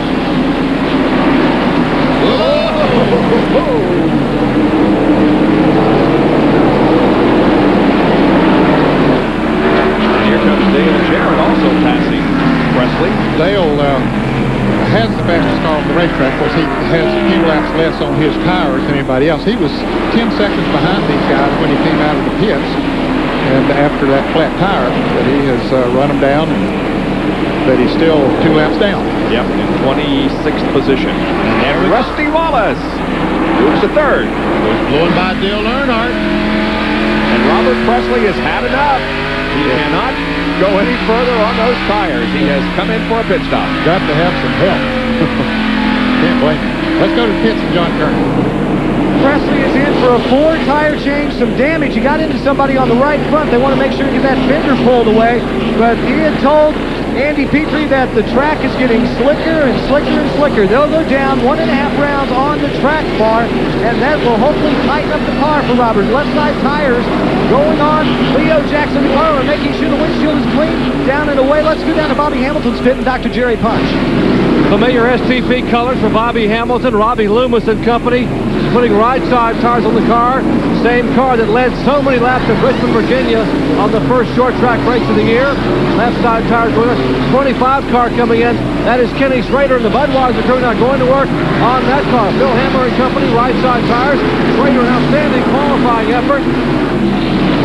25 car still in, getting right side tires. And they'll put... And the 3 and 24 almost touch, and they will come down pit road, and they are also calling in Sterling Marlin, our leader. He was going to wait and pit on lap 175. Let's go to Bill in Earnhardt's pit. Dale Earnhardt zips into his stall. No traffic here. His car is just a little loose. So they've gone down 1 pound of air pressure, working on the right sides, now around to the left. Jackman comes around, between the windshield. Chocolate Myers pours in the fuel. Left front is on, left rear is on. They were going to make a chassis adjustment, but did not. To Sterling Marlin pitting Terry. Almost simultaneously, Marlin and Terry Labonte pitting about 5 pits apart. Marlin getting right side rubber. Jeff Gordon pitting all the way to the end of pit road. Left front tire man falls down on the Kodak team. They make a chassis adjustment. Terry Labonte getting service, 4 tires on the Kellogg Chevrolet. Back to Marlin, you're watching. They put left side tires, now left rear adjustment. He is down the line. Marlin comes out, so does Rusty Wallace. Mark Martin remains on pit road. Dale Jarrett coming out. Elton Sawyer coming in. And here's Bill Weber. And Ernie Irvin to come and gone. 4 tire change. Haviland Ford back on the track. And after all that, cars, the lead lap cars that pitted, Dale Earnhardt will be in front of Rusty Wallace, Robert Presley, and Jeff Gordon. Ever see Earnhardt go by the 28 car of Ernie Irvin? I guess that will put him a lap down. I think you're right, Benny. We'll see when it all gets poured out here, but Ernie was about 2/3 of a lap down before they started making pit stops. So Dale Earnhardt with 5 wins here at North Wilkesboro, 4 wins in this race, and one of the fall races up front. Well, Dale Earnhardt and Jeff Gordon decided to come into the pits at the same time a few laps ago, and got a little too close, didn't they? Got very close when they came into the turn. Here they are. Earnhardt dips down, and here comes Gordon in, and he's going to go on the outside of Earnhardt, but that wasn't room out there. We're all slowing down because that white line that you see right there, that starts the timing procedure for NASCAR and the 35-mile-per-hour speed limit on pit road. Well, it sounds like that Terry Labonte is the leader of the race. Bill Weber has a follow-up on Earnhardt. Yeah, just a thought on his pit stops, guys. 18.95 on the first one. That was under green. 21.9 on that green flag stop around lap 100. This last pit stop under green, 18.31 seconds for Ricky Byers and the rest of the Goodrich crew.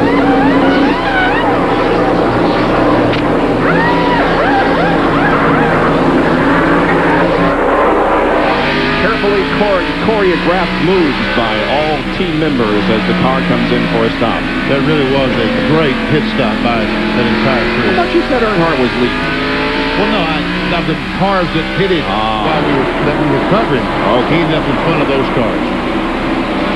Terry Labonte has the lead, and here's a AutoZone off-track time, total time for Terry Labonte and Sterling Marlin. Oh, I see what you said. Yeah, right. I mean, Terry Labonte, in fact, his crew had the best pit stop of all those cars. Man, I thought he hadn't even pitted for. That's right, he made a pit stop. Okay. Boy, am I confused. Thank you, Bob, for straightening me out. I'm just trying to do as straight as I can. It ain't easy. So Gary G. Hart and the crew, my hat's off to you. Great pit stop. Terry Labonte up front, Earnhardt second, Rusty's third. Marlin is fourth, and Robert Presley fifth. We'll be right back. Hurry into Montgomery Ward for free savings bonds with select Camp-free TV stands with select TVs.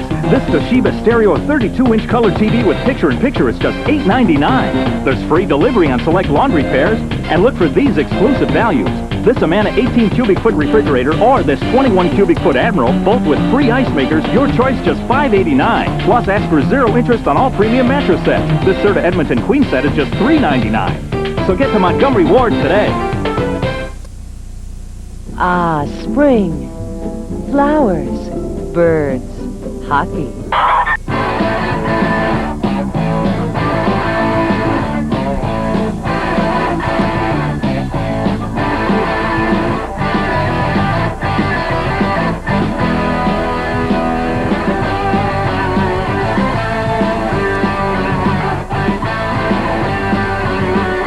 On time warning, your cable company. The playoffs. Okay, because there's a few things that I would prefer you didn't ask me about. He did have a ritual with underwear, and when he was on a winning streak, he would wear the same underwear. So he might be wearing the same underwear for 2 months? Yes. We all assumed that he washed it from time to time. And they had little blue polka dots on them and fish. No, he definitely doesn't want me to talk about it. They had little fish on them. And now the debate is go with the fish for the playoffs, the stripes or the polka dot? But we aren't going to film these, right? Back in North Wilkesboro, where Terry Labonte in number 5, new paint scheme on this car, representative of his Ironman status. He ties Richard Petty's consecutive start streak today at 513. Second place car is, rather the fourth place car here is Sterling Marlin. And a few laps ago, as a matter of fact, for more than one lap, he and Ernie Irvin kind of got into it out there. Well, he was trying to get by Ernie. Ernie has now gone a lap down. He's in 12th position. Sterling comes up, gives him a little bit of a tap. Ernie gets a little bit sideways, but he hangs right on to that position at that time. But then a little bit later, here he comes. Sterling still trying hard to get around Ernie Irvin. This time, as they start off at turn 4, he nudges him. Ernie almost sideways anyway when you come off of that turn, and he really gets him sideways. Gets on the inside of him this time and makes the pass. And from the Circuit City onboard camera of Hud Strickland's, here's how it looked to him.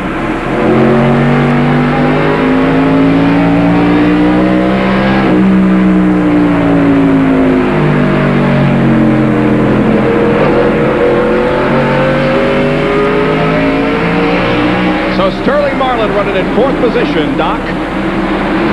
A minute ago in the pit stop, you saw the total time on pit road between Sterling Marlin, who lost the lead, and Terry Labonte, who gained it. It doesn't take Sterling Marlin's front tire changer, Mark Prater, was running around the front of the car and actually stumbled and fell down. Now, he's just trying to get there a little bit quicker, but by stumbling, it probably cost him maybe 2.5 or 3 seconds. Plus, they put a round of bite in the car. So that could have been the difference in leading as you exited pit road and running now where they are in the top 5. Marlin 4th, Labonte, Dale Earnhardt, and Rusty Wallace are your top 3. But Strickland had a burst of speed there. He went around Sterling Marlin. Hutt is back in the 25th position, 2 laps down. Nearing the halfway point. In less than 12 laps, we will be there. Robert Presley ahead of, and Jeremy Mayfield is... Here, go! Down at the 4th turn. That motherfucker. Don't think so. No, don't worry about it. Keep going. No caution flag. Wow. Turn his ass now. And we see. Okay, just hang in there. Fender is rubbing the left front tire. Rubber's on the tire. Yeah, it sure is. Rather badly. That's how Fender's in on the tire, Tony. Hey, Red, we'll have to come in and pull that tire off the fender. The spotter telling Tony Furr that the sheet metal is rubbing on the left side. Here it is from Dale Earnhardt's onboard camera. That's Jeremy just ahead of him.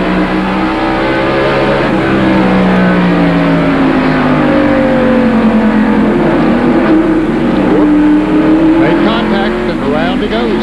Earnhardt just a little bit of a tap.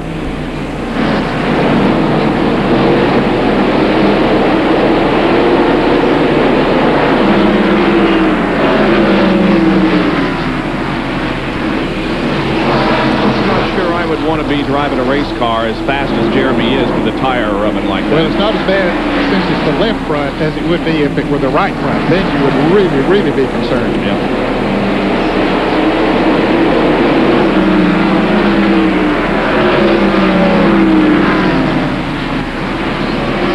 Well, the spotter told Tony that it was rubbing, and rather badly, so he knows. And just hoping against hope that there's a caution flag, they'll be able to go in and fix that problem on the caution flag.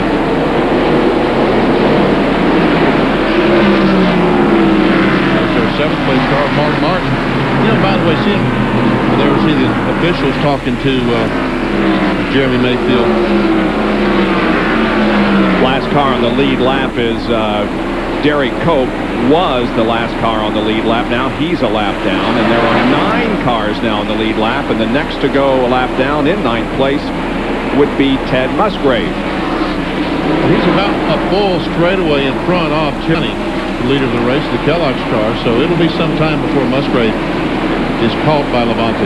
Terry Copeland was there a long time. He stayed in front of Labonte there for 15 or maybe 20 laps, just right in front of him. But finally, Terry patiently got up there and got around him. Terry Labonte has climbed from 30th to 5th in the points since Rockingham. He has a 1.8-second interval on Dale Earnhardt and about an 8.3-second advantage on the top 5.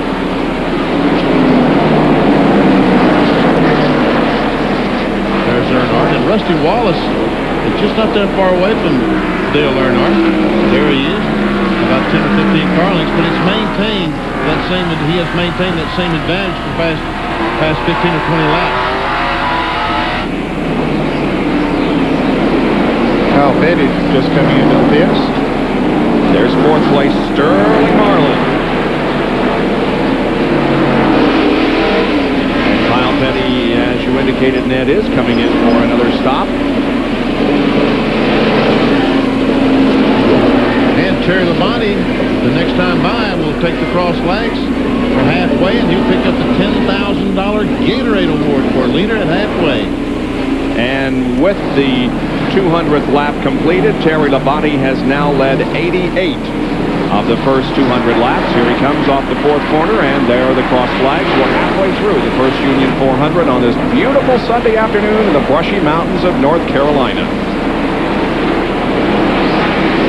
He's going for $129,200 in Unocal bonus money that will be awarded to him and only him as the pole sitter should he win this race. Back in just a moment. It's spring, and already the race for the championship is heating up. And right now, Napa is leading the way with an exclusive offer for race fans. An exciting video called A Week in the Life of Roush Racing, with an inside look at Mark Martin's preparation and strategy for last year's final race of the season, the Napa 500. Plus, you'll get a handy scorebook to track all the races, both for just $10.99, only at your nearby Napa Auto Parts. We keep America running.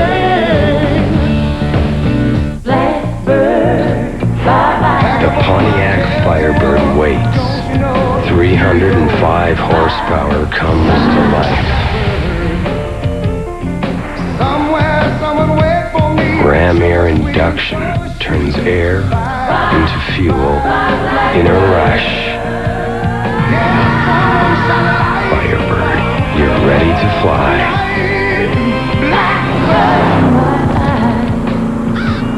Tonight feels kind of weird. It's a good weird. I can feel it in my bones. This is not going to be your run-of-the-mill, laundry-doing, pizza-eating kind of night. I will not be exercising tonight, or philosophizing, or organizing. What I am going to do is look for women who look like trouble, and I'm going to flirt with them heavily, because tonight, I'm not just drinking beer. I'm gulping life. I'm going to eat the night alive. What are you going to do? Folsom Ice, step outside. This is where the biggest names in boxing get started, fighting for a shot at Olympic gold. The U.S. Olympic Trials, tomorrow at 8 on ESPN. Hello, everyone. Welcome to our ESPN studios. I'm Carl Ravitch. We'll get you out to North Wilkesboro in just a sec. Other racing, it is the Grand Prix of Long Beach later on this afternoon. Qualifying for this race yesterday, Jerry Seinfeld on hand. Block those ears, gets loud. He was watching Al Unser struggle. Little Al starts 9th inside row 5. He's won this race 6 times. Racing for the pole, the Brazilian Gil de Ferran. He got the provisional pole and improved his time. Track record 52.208 for last year's IndyCar Rookie of the Year. Robbie Gordon blows an engine. Oil spills out of the track. Slowed down all the remaining runs. Gil de Ferran hangs on for his 2nd career pole. As you take a look at the top 6, Nardi is also a rookie. This race can be seen on ABC beginning today at 4 p.m. Eastern Time, and a replay tomorrow on ESPN at 1 p.m. Eastern Time. The ESPN schedule, as I said, will be here throughout the day to give you updates on things going on. Take you right up to SportsCenter, which comes your way at 7 Eastern, and then Baseball Tonight comes your way at 7:20 with Chris Berman and Peter Gammons. For all the racing information you need from the day and from the week, join Kenny Mayne, RPM tonight, 8 o'clock Eastern on ESPN2. Back to North Wilkesboro now, and Bob Jensen. Thank you, Carl. kinds of racing going on throughout the country today. We'll have it all for you reported on RPM tonight. John Andretti is coming in for a pit stop as Terry Labonte continues to lead. Let's go to the pit area.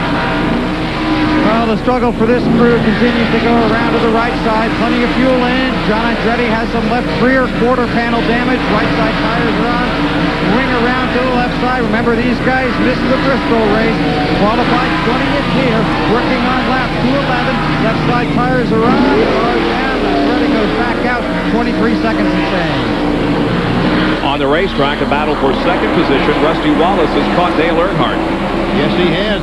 Tried to get under the Goodrich Chevrolet going off turn 2. Almost had it. Had to back off.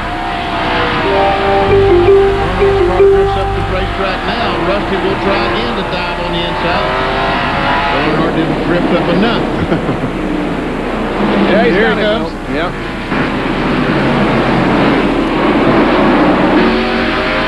Those cars get way down on that cement there on the inside of turns 3 and 4. Yeah, they get very low going in there. So Rusty goes to second, dropping Earnhardt back to third spot. Now watch him hit this concrete. Yeah, it's touch at that time. They didn't get as low as they have been. You're right. They're right on the combination asphalt cement. Can he catch the leader, Terry Labonte? You almost see Labonte from Earnhardt's car.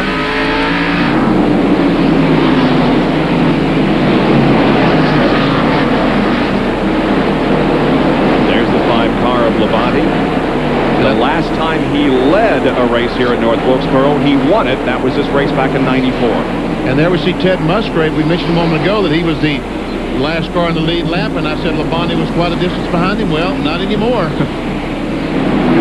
at Steve Grissom go. He must have been in the pits and changed tires. You're right, Ben. Yeah, not too long ago. Kenny Wallace is in the pits right now. Kenny was being shown in the 18th position. And Kyle Petty's been in the pits and changed some tires, so he's trying to go by Earnhardt on the outside and does. The Napa Field summary showed you only 8 cars on the lead lap past the halfway point. John Kernan. Grissom was in for that stop, wasn't he? Yes, he was, Bob. They took on 4 sticker tires, and Bill Engel decided the car was so loose, he couldn't hardly drive it, that they added 4 rounds of bite into that car. A major chassis adjustment for Grissom.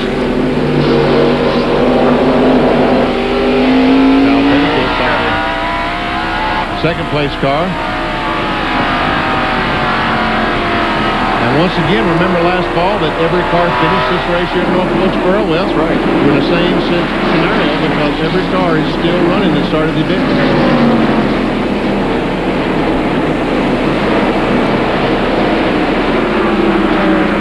Jimmy Spitzer coming into the pit. Performance on the short tracks. Rusty Wallace has not won a race since Richmond of last year on the 3/4 mile track there. And Earnhardt is closing back up on the bumper of Rusty Wallace.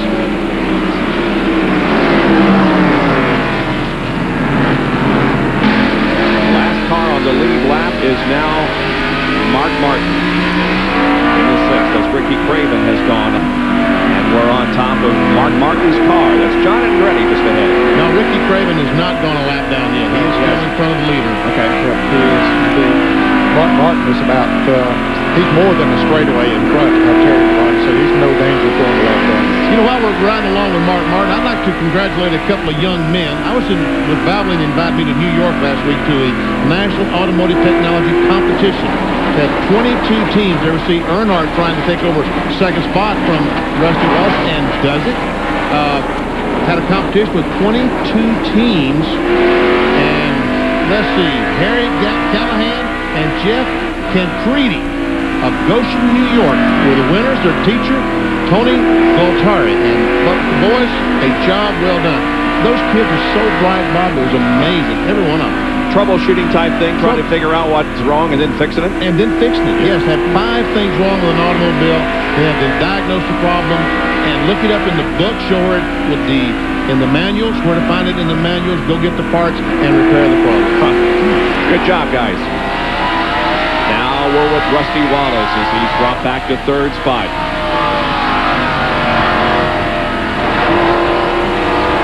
More pit stops should be coming up within the next 10 laps. This has been mostly a green flag race here at North Wilkesboro. Back in just a moment. When people hear the Hendrick Motorsports team switch to Quaker State this year, they'll probably think Quaker State wrote us a big check. Well, that's not how it happened. First it had to pass our camshaft test. Then it had to pass our dyno test. Then it had to pass a track test. Then they wrote us the big check. Quaker State exceeds the highest standards for engine protection. Look for the Quaker State 360 rebate during National Car Care Days, plus additional savings from these manufacturers at participating retailers. AC Delco knows that as a car gets older, its engine runs rougher. So we developed a spark plug to help bring back new car feel, and things really gelled. Rapid Fire from AC Delco. It makes an engine idle up to 27% smoother and accelerate with up to 18% quicker throttle response. Rapid Fire. Its performance ought to have the competition shaken. It's 400 miles of rocky, rutted trails with enough bumps and jumps to shake a truck to pieces. But if you think an endurance race through the Arizona desert is a real torture test for a truck, just imagine what it can do to a battery. That's why Parker 400 winners Dan Smith and Dave Ashley chose a battery they could depend on to go the distance. The Duralast battery. The same Duralast you can depend on for your car, because it's the one we stock at AutoZone. The Duralast battery. Power you can depend on. What is the NFL doing on ESPN and ESPN2 in the middle of April? Very important business. It's the NFL Draft from first pick to last. Complete coverage of all the draft day decisions and analysis on ESPN, ESPN2, and ESPN Net Sports Zone.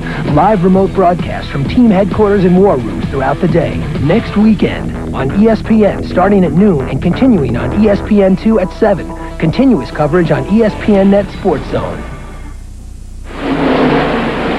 The First Union 400 here at North Wilkesboro Speedway is 231 laps old. Out of the 400, Terry Labonte is the leader. He started from the pole, and the last to win this race from that position was Terry in April of '88 when they didn't offer the Unocal bonus money. Now, we have had the first of those among those on the lead lap to come in. Robert Presley has already been in, and here comes Rusty Wallace. Johnny Benson sitting on pit road, the Pennzoil Pontiac. Jeremy Mayfield is in, so is Elton Sawyer. Mark Mark's coming in. Here's Jerry. And the Rusty Wallace crew going to work on Ronnie. That's the race car's name that won at Martinsville last year. Right side tires, and they scurry around the left side of the car. Left side tires for Miller Genuine Draft Ford Thunderbird. Meanwhile, cars in front of Rusty have now moved away. That was Jeremy Mayfield.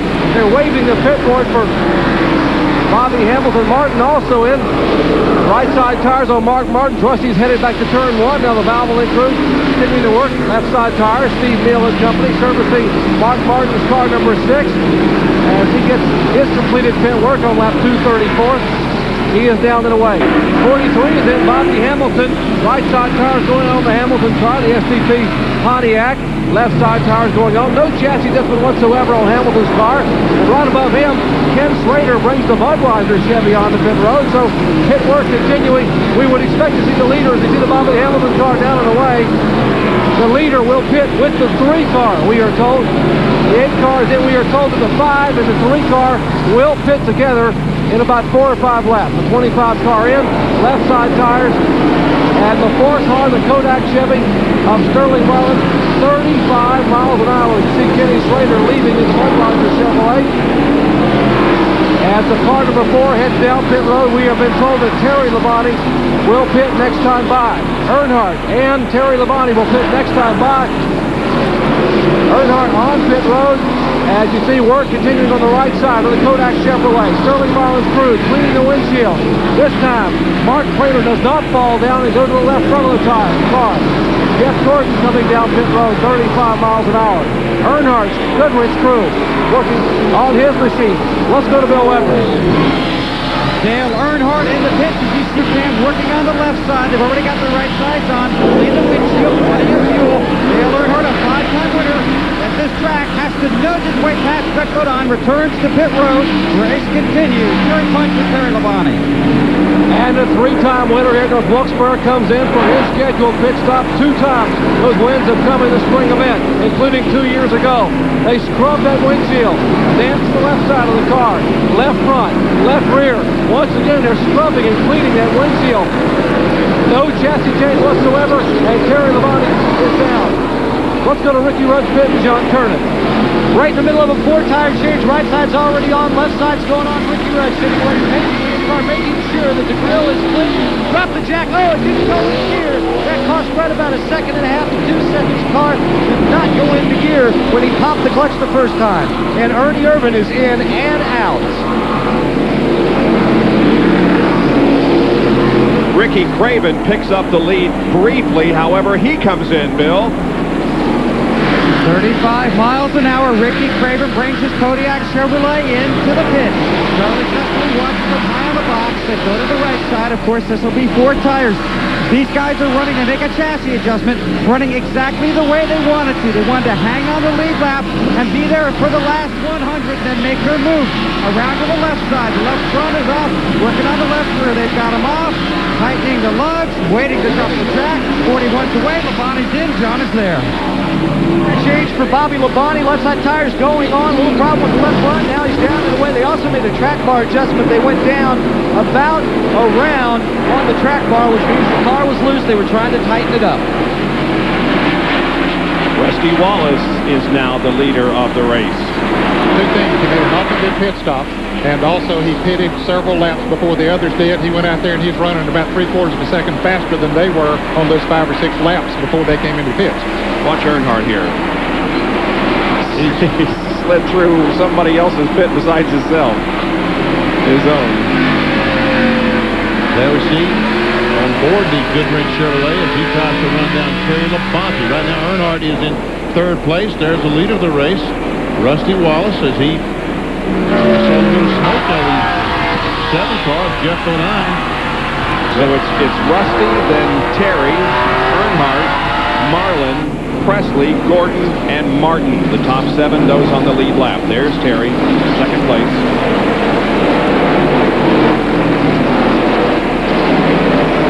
Al Petty back in the pits again. He's making more frequent pit stops than most of the others.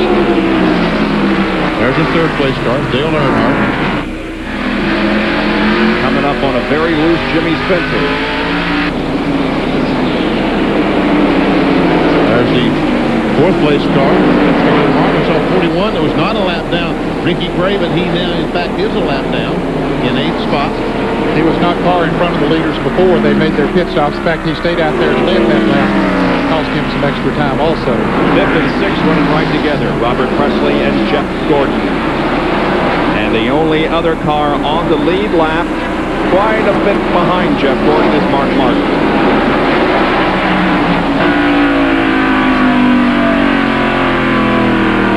246 laps completed, just a little over 150 to go in the first Union 400. Rusty Wallace leading at the moment. Back in a moment.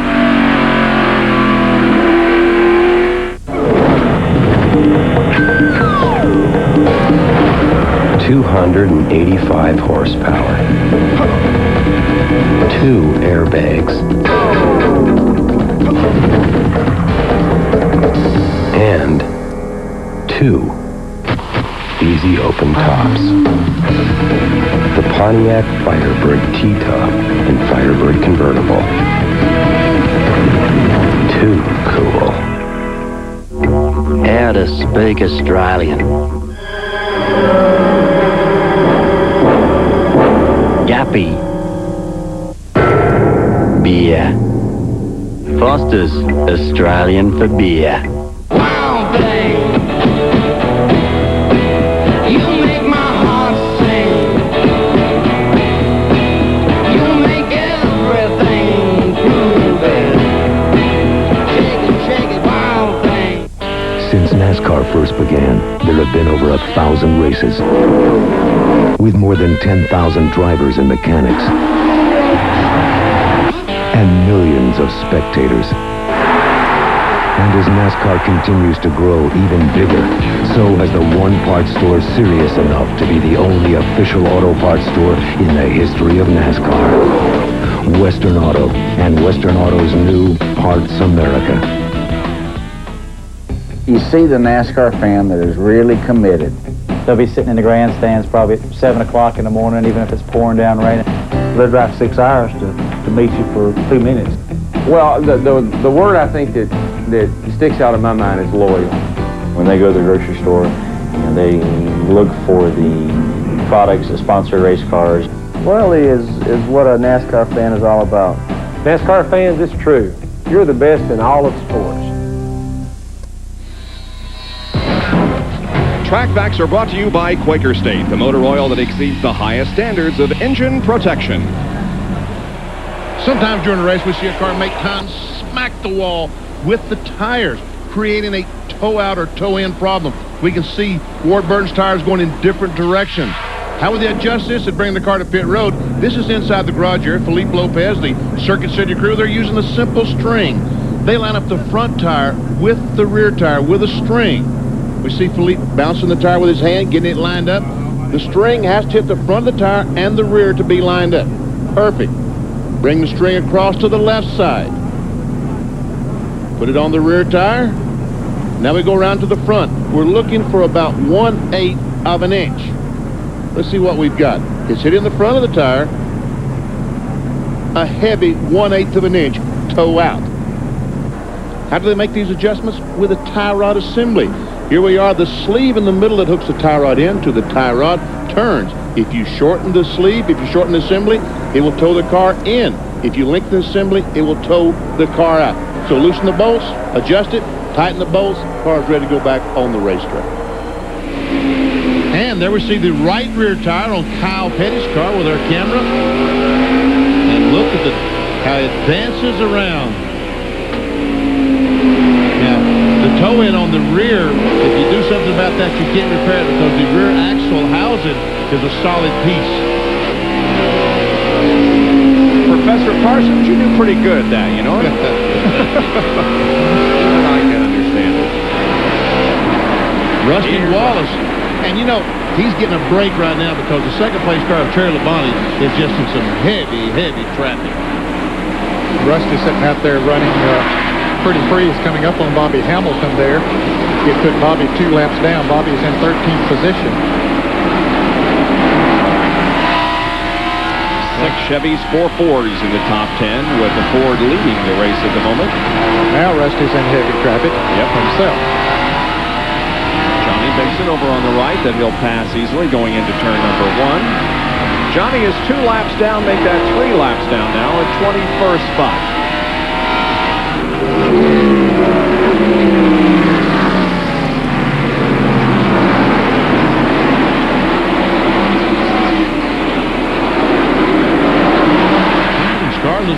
Looks none the worse for the wear.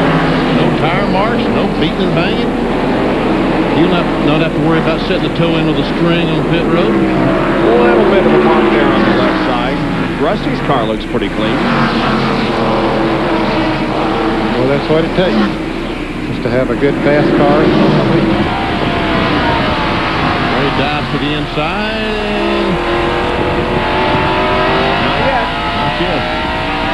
Field summary for you, 7 cars. Lap.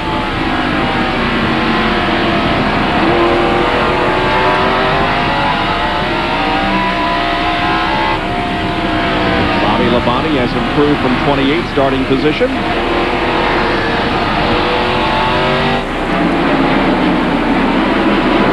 There we see Michael Waltrip in the 21 and Jeff Bodine in the 7. They're battling for what spot, Ned? 23rd and 24th. They're 3 laps down, but going hard at it. There's Bobby Labonte right in the middle. He's 2 laps down. Bobby is currently being shown in 14th position. This was the traffic that Terry Labonte, there we see him up in front of Johnny Benson. That was the traffic that he had to work himself through, his car through, and finally was able to do that.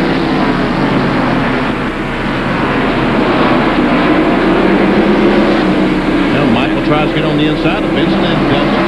Yep. He'll go into 22nd position.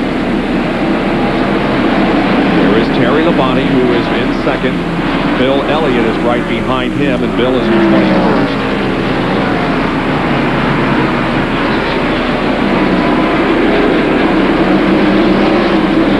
Terry Labonte has 4 straight top 10 finishes and is 5th in the point standings, 114 out of the lead. The third place car is Dale Earnhardt.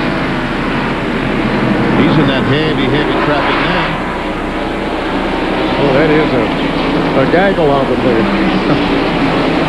Rusty's all by himself, though. He's got clear racetrack ahead of him. Yeah, almost a straightaway ahead of no traffic. Yeah, that's nice to be in that position. Earnhardt, he's worked his way through about half the traffic, but still has about 6 cars in front of him.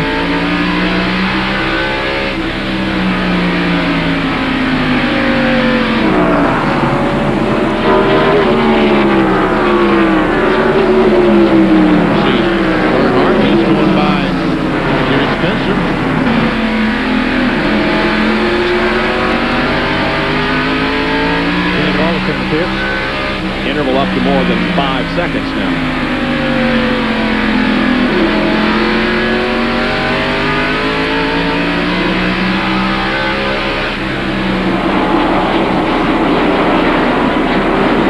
Rusty's last 8 races here at North Wilkesboro have all been in the top 4 since 1992. 424, that's a battle for 4 spots. Sterling Marlin, Kodak Bell, Chevrolet. Yeah, Jeff Gordon has come from about 3 seconds down in the last 15 or so laps and has caught Sterling. Sterling ran up on all of that traffic, so he's had a sort of a tough time getting through there. But that helps Jeff Gordon catch him, but I think Jeff, one of those cars that longer he runs, it doesn't slow down quite as much as some of the others do.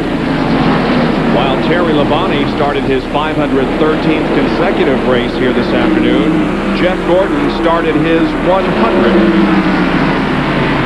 He has swept the short track season so far this year, winning Richmond and Bristol. So he's only got 413 more to go to time the month. Now, when will that happen, you suppose? About what? 13 so years from now? Yep, 2010 or something like that. Yep. But Jeff Gordon achieved his first 12 wins much earlier than Dale Earnhardt did. In his first 99 Winston Cup races, Dale Earnhardt only had 6 victories, 4 poles, 60 top 10s, and had led 2,095 laps, whereas Jeff won his 12th race in 99 starts, 10 poles, 52 top 10s, and 3,771 laps led. Yeah, but Earnhardt's got 7 championships, and Gordon has 1. Right. And they received the Jeff Burton car, has been in bits, and comes out with those fresh tires and just blows right by. Jeff is 33rd in 5 laps down. 33rd position, 5 laps down for Jeff Burton. We're going to take another break and be back with more live coverage from North Wilkesboro, North Carolina of the First Union 400. When the Hendrick team switched to Quaker State this year, I was talking with my crew chief about it, and he said they ran through all these tests, and the stuff beats all their standards. So I said, but don't forget, we won 8 races with last year's oil. And he said, yeah, but don't you forget, we also lost 24. Tough crowd. Thank God. Quaker State exceeds the highest standards for engine protection. Look for the Quaker State 360 rebate during National Car Care Days, plus additional savings from these manufacturers at participating retailers. Check out Popeye's new chicken tenderloins. They're the best. You're right. Juicy all white meat chicken, great Popeye's seasonings. Well, so good. Now get 3 chicken tenderloins, dipping sauces, a biscuit, and any side, just $2.99. Or 4 tenderloins, 8 pieces of chicken, and 4 biscuits, $9.99. Hurry in to Popeye. At Bill Graham Ford, we put our promises in writing and stand behind them. And we also stand behind our customers, taking care of your automotive needs and making sure you know how much we appreciate your business. Your family depends on you. And when it comes to sales, service, or leasing, you can depend on the Bill Graham Ford team to make your life a little easier. Bill Graham Ford. Great deals, great service, and great people. Conveniently located on Business 41 in Bradenton, just minutes from Sarasota. Score. Who had 4? I mean, was it 4-0, 4-2? Was the guy pitching a no-hitter? And who cares about something that happened 7 years ago? That's ancient history. I mean, I don't mean to knock ancient history knowing that you're partial to it, but who cares? Am I right? ESPN Speed World coverage of the First Union 400 from North Wilkesboro is being brought to you by Molson Ice. Step outside. By AC Delco Automotive Parts. AC Delco, it's like buying time. And by Pontiac, proud sponsor of the 1996 U.S. Olympic team. We are driving excitement. Did he do it? Did he do it? Yeah, he did. Yeah. Well, all during the break, we thought, is he going to do it before we come back? Yeah, he did. Here's how he did it. Rusty goes out at turn 1. Labonte gets on the inside. Goes in the corner, has that position. Labonte's car sticks. Gets on the gas and just accelerates past the Miller Genuine Draft. It's the Miller Ford, isn't it? Yeah, it's the Miller Ford. And we see Mark Martin right in front of Terry Labonte, and the Martin's car has slowed dramatically in the last couple of laps. I don't know exactly what the problem is, but... And Mark is 6th, though now there are other 7th, so now there are 6 cars on the lead lap as Mark Martin goes a lap down. Robert Presley's in, John. Well, they're about 14 laps before they wanted to come in. They wanted to come in about 298, but the car, remember they made that track bar adjustment the last pit stop? Well, it tightened the car up way too much. Robert couldn't hardly drive it. Got the left side tires on, Robert's down and away. The car was just so tight that just wouldn't want to turn when he'd go into the turn or come out. It wanted to push way up against the wall, so they brought it back in, and they made a major track bar adjustment trying to get it back to where it was. But of course, remember where it was, he was loose. Mark Martin has come on to pit road also. He lost the lap and immediately comes in. Yeah, he slowed dramatically just a few laps before the leaders went by him, so... Mark Martin comes into this race 7th in the point standings, a long way down pit road to his pit stall. He finally makes it, and the crew goes to work on the right side. You see him putting the wrench in the right rear to make that chassis adjustment. Backing it off, putting some wedge in. 1 round of wedge in the car. That's trying to tighten it up a little bit. The car's too loose. Rusty Wallace about to come in. Rusty stopped a little bit before the other time, remember, before Labonte did. So he's coming down pit road. He and Ted Musgrave both. Just a little 1-second pit stop for Mark Martin. Now Rusty Wallace. Got about 112 laps to go, so that means 55, 56 laps on each run, which they can do that and have pretty good rubber on the tires, pretty good speed. Sterling Marlin coming in as well. Let's go down to Jerry Punch. Oh, he's putting right side tires, now putting left side tires on Rusty Wallace's car. Rusty said the car had just gone completely away. Just like this, suddenly the car went away and got very, very loose. They had no choice but to come in and pit. Now the 43 and the 4 pitting almost nose to tail off pit road. They have put right side tires already on Bobby Hamilton's car and one on the left side of that machine. Now right side lug nuts going on the Delco Kodak Chevrolet. Left side now crew. Jack underneath the Sterling Marlin car. And Bobby Hamilton's car now will come off the jack. He drops it as away. Sterling Marlin's jack is full. And he is also exiting pit road. And the car number 24 headed down pit road. That is Jeff Gordon. The reigning Winston Cup champion, number 30 miles an hour. And they are clocking the speeds very, very carefully. And DuPont Chevy that have been making up lots of ground on the racetrack. They've been taking care of those tires. And now he will go all the way down to the very end of pit road where the crew will go to work and change 4 tires. Ray Evernham and company. Jack beneath the right side of the car. Right front and right rear going on, and Dale Earnhardt is in front of Bill Weber. Earnhardt is in, of course, a 4th tire change, and they'll pump in the fuel. Richard Childress told Dale Earnhardt that it's about 15 degrees warmer than when we third at this race, so they were going to make an air pressure adjustment, drop each of the tires 1 pound, working on the left front, taking a long time. Now it's on. Earnhardt's away down to Jerry Punch. Terry Labonte in as Dale Earnhardt exits pit road. Terry Labonte getting service on his car. He now exits pit road after a quick 4-tire change. The car wiggles a little bit. He comes back up to speed, and Rusty Wallace and Mark Martin go by the 5 car. Ricky Craven, Derek Cope, Morgan Shepherd, Ernie Irvin all making pit stops right now as Terry Labonte gets the car back up to speed. Rusty Wallace will be in front of Terry Labonte.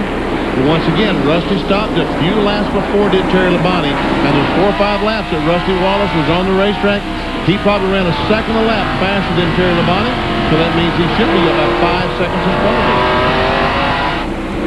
Rusty maneuvering through traffic to the inside of Ricky Rudd, who had a bad crash at Martinsville testing last Monday. Had to go to a backup car and then take a provisional to get into the field here today. Here comes Rusty to the inside of Brett Bodine.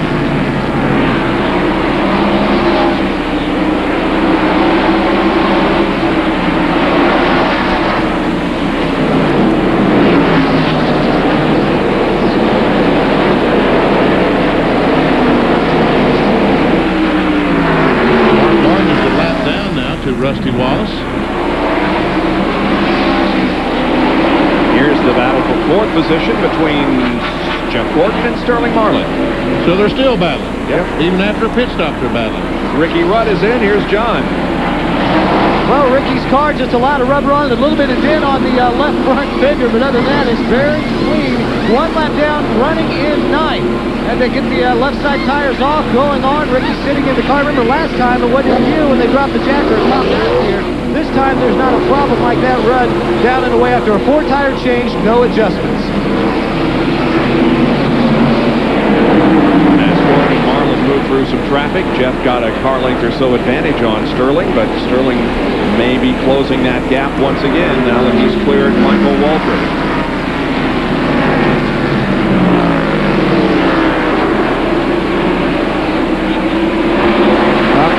Pit stop. He is now 3 laps down in first position.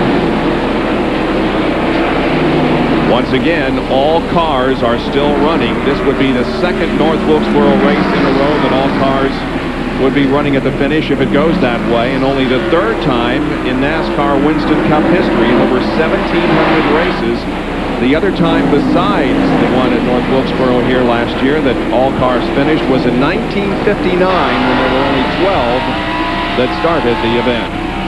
So we'll hope we can see everybody finish this one. And that is within 100 laps now as Rusty leads at the 300 lap mark.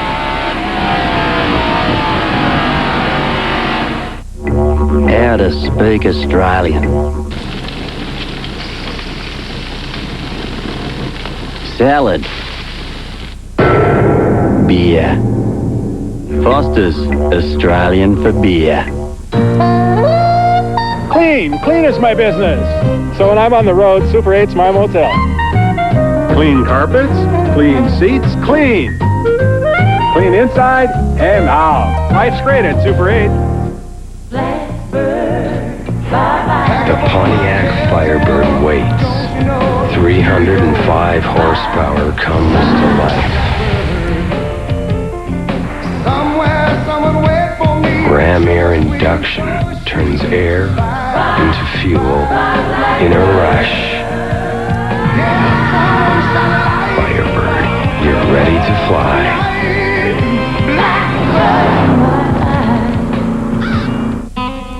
In Normal, Illinois, Gene Goebel is popular with folks who need their car fixed.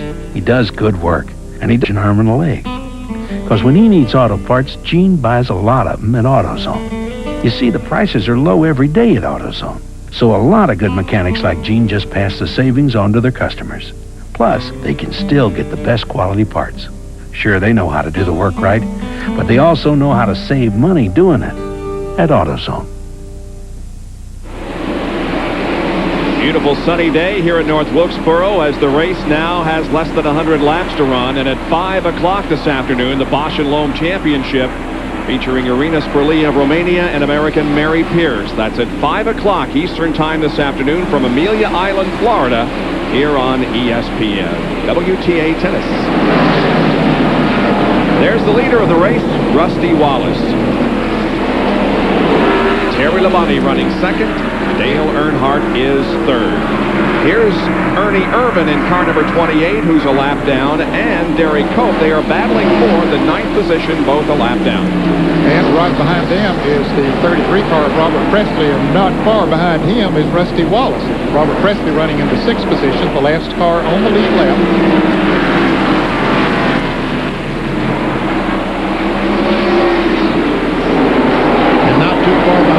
Wallace is Terry Labonte. The Kellogg's Chevrolet, there he is, the silver car. Turn the second place to Rusty. Both cars in a lot of traffic, maneuvering their way around. While those guys go through the traffic, let's find out where Dale Earnhardt is in 3rd position. Well, he's just coming into turn 3 over there. There he is. Traffic too. Yeah, he's in heavy traffic. Kyle's made an extra pit stop on everybody. He's made a little bit more frequent today, so he's 5 laps down in 30th position. You'll see Earnhardt as he closes up Ryan on the back bumper, Kyle. That's Wally Dolan back there. Clear. Penny's Modem's car. They went past. That was Kyle Petty's spotter telling him he was clear of Dolan back. Good, buddy. Good move.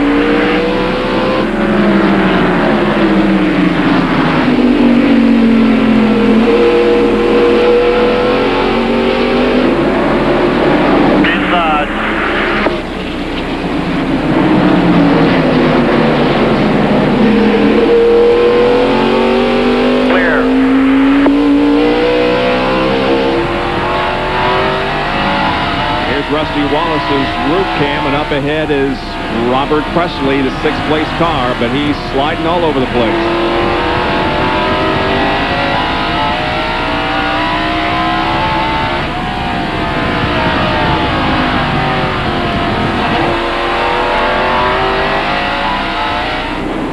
And Sterling Marlin takes the 4th position from Jeff Gordon. Those guys have had themselves one heck of a race today, haven't they? Have been running together for a long time.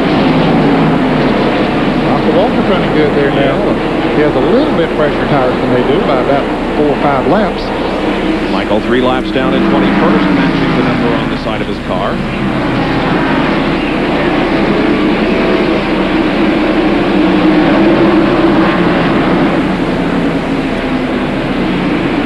There's old DW, 10 wins here in North Wilkesboro, but not a particularly good day for him today. He's 26, 4 laps down. And meanwhile, Rusty Wallace and Terry Labonte once again nose to tail. And we know that Preston, the 33 car, is not going to be an easy car to lap, I wouldn't think. Because the chance of victory becomes slimmer and slimmer once you go a lap down. Here's our Busch race recap. Rusty Wallace leading 63 of 314 laps, 14 lead changes, only 1 caution period. That lasted for 7 laps. We're averaging 102.155. 5 bonus points go to these drivers for leading the lap. Terry Labonte has led the most, then Marlin, Wallace, Presley, Shepard, and also Craven, Irvin, Andretti, and Musgrave. Those cars out of the race?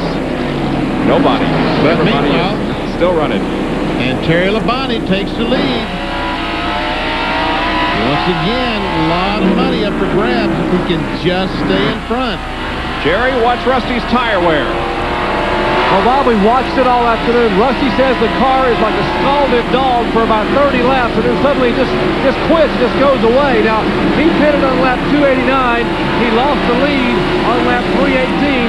That's about 28 laps. He's just about right. About 30 laps, and the car goes away. And a trouble up in turn 4, Elton Sawyer. Caution is out. Second caution of the day. He's made heavy contact. Here comes Labonte across the line to take the caution flag. And Steve Grissom was caught on pit road. And Presley did beat Terry Labonte back to the start-finish line, so he did stay on the lead lap. See the left rear tire coming apart on Elton Sawyer's car. Yep. So it's been a long day for Elton Sawyer. Well, we're going to show you a triple split here on our pit stops and give you an indication of how long it takes to travel from one end of the pit to the other and where your stall is, how that works out. Meanwhile, the cars are coming down pit road. Rusty Wallace about to stop in his spot. 5, 2, and 24 will be our triple split. Rusty's already getting service. Here's Jerry. Rusty already getting right side 5, 2, and 24. So you see the 5 on top, 2 in the middle, and 24 on the bottom 5. Now getting left side tires. They all have clean pit stalls, so no one's hitting around them. As now the damaged car, Rusty's out and almost comes into contact with Elton Sawyer. Terry is out. He's down pit road at the Kellogg. And Gordon's still in the pit. Remember, he's pitting at the far end of pit road. It took him quite a while to come in. He gets his 4 tires. And Gordon is complaining his car had gone completely away, so he was certainly welcoming this caution flag as he gets his 4 tire change. And they held him down at the exit to the pit area because the field had not yet come around. That's right, exactly. Jimmy Cox, the flagman, held up the stop sign, and Rusty and Labonte heeded the stop sign. And now they'll go back, and Rusty Wallace once again will take the lead back. And we have activity on pit road now involving those cars that are not on the lead lap. We'll be back with more live coverage from North Wilkesboro. Our second caution of the day is out because of a spin involving Elton Sawyer.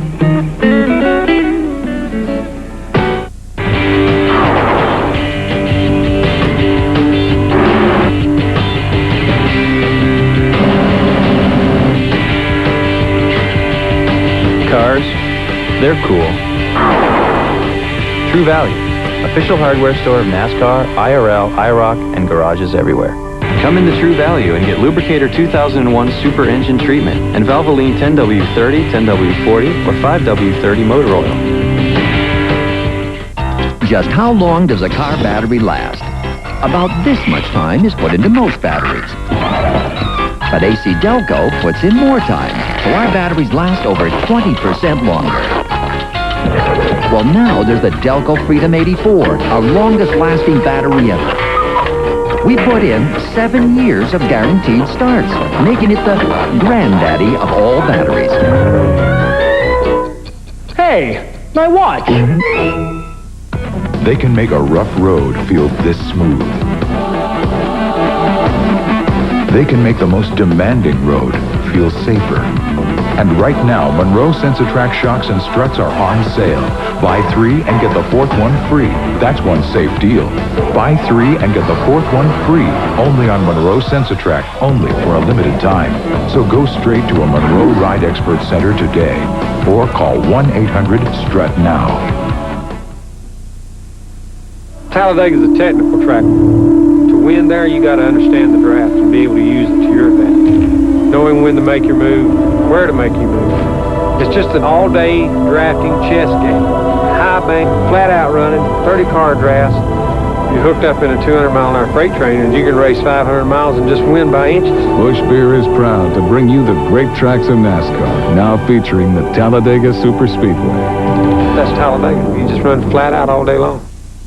Studios, I'm Carl Ravitch. The Chicago Bulls going for their 69th win. The Indiana Pacers got some bad news. They're 20 games behind the Bulls, and Reggie Miller is going to be out for 2 to 3 weeks. Last night he bumped heads with Otis Thorpe and Allen Houston, suffered a minor concussion. Find out today that he actually broke the right bone which surrounds his eye. Surgery in the next 24 hours, should return in 2 to 3 weeks, but remember, the playoffs begin in a week and a half. Mentioned the Bulls looking to tie the 71-72 Lakers for 69 wins in quest of 70. Should they win today against the Cavs, 70 they could go for on Tuesday night.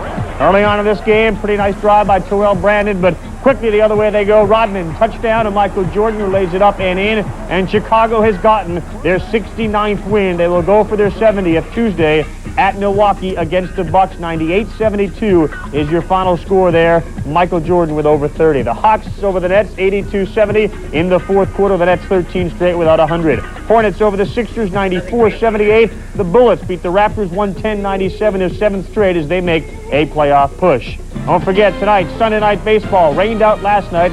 The Mets and the Rockies, 8 o'clock Eastern, 5 p.m. Pacific time. Baseball tonight comes up before that. We're here all day. Back to North Wilkesboro and Bob Jenkins. Thank you, Carl. And we are just about to go back to green after our second caution period of the afternoon. They're lined up 2 by 2 behind the pace car. It's Rusty Wallace, followed by Terry Labonte, Dale Earnhardt, Jeff Gordon, and Sterling Marlin and Robert Presley, the 6 cars on the lead lap. You'll have 74 laps to go when they take the green flag, Bob. That's be ready now, be ready. A long way.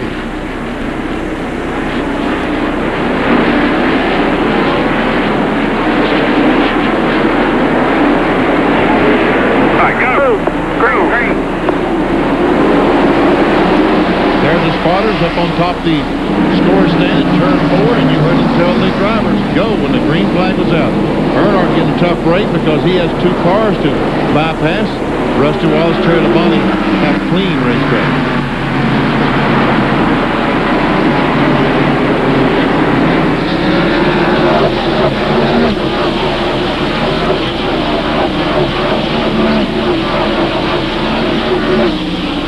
We should say that Mark Martin, during his caution, took his car into the garage area. So Mark Martin is the only car right now that's out of the race. He's something wrong with him.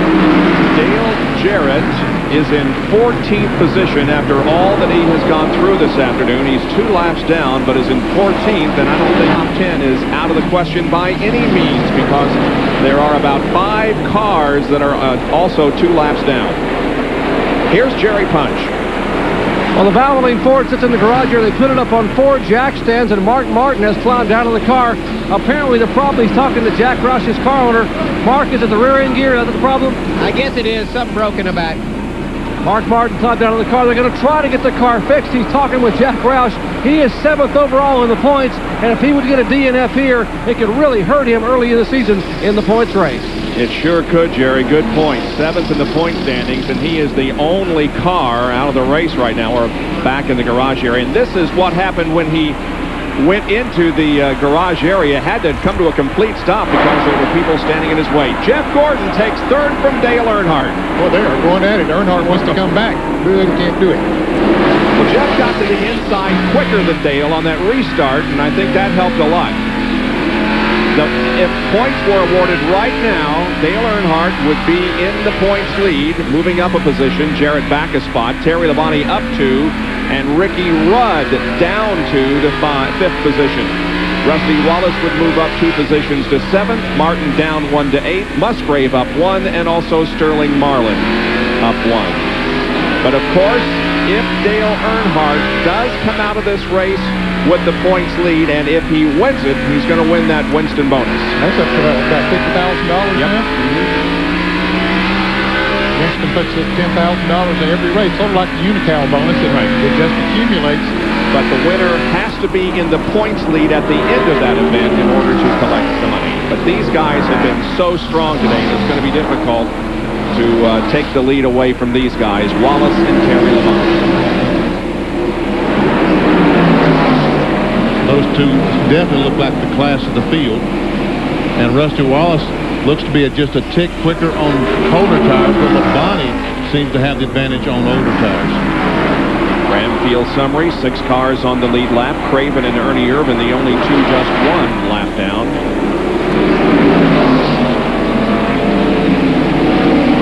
And then that group of 2 lap down cars, including Dale Jarrett.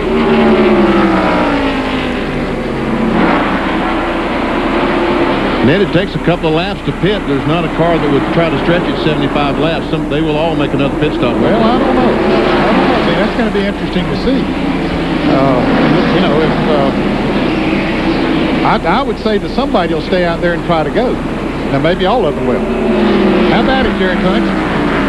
Well, Ned, you're exactly right. He must have read Gary Dehar's mind. He just told me a minute ago the car number 5 of the Kellogg Chevy of Terry Labonte is at 73 laps on our second stop. We should be able to make it. Our tires will probably last 73 or 74. Unless the yellow comes out, we're going to stay out. Now, I talked to Robin Pemberton in the car number 2's pit, Rusty Wallace, and Robin said, hey, I said, can you run 70 laps today? We can't run 35.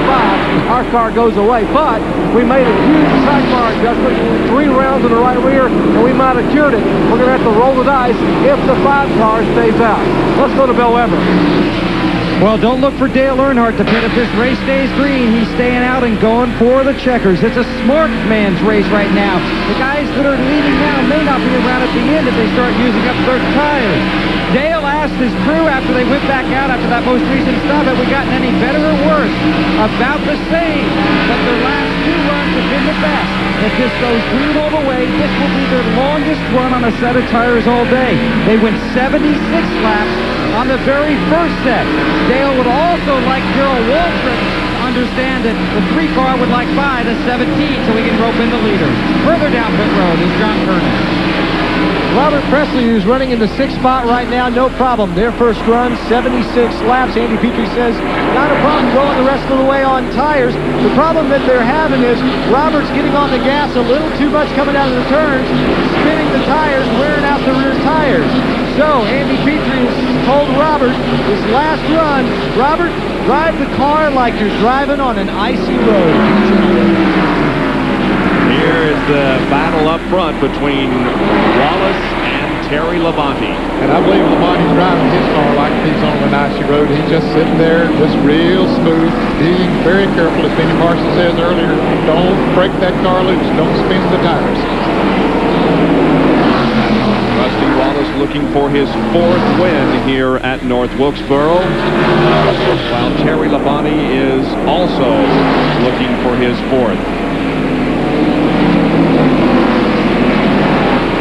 But in 19 of the last 20 races here at North Wilkesboro, Rusty Wallace has finished in the top 10. 19 out of 20? Yep. Wow.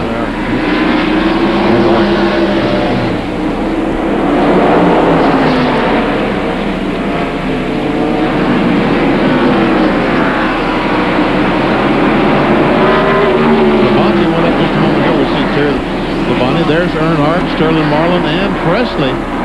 It's a good 3-car battle there, 4th, 5th, and 6th.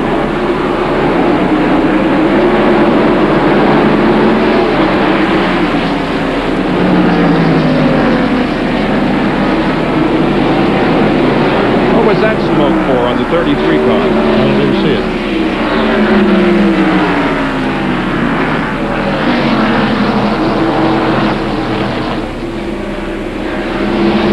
Maybe we'll do it this time and we can... That's the 4 car, isn't it? I think it's the right front. On the is it the brakes on the 33 car? I think he may have a tire rubbing.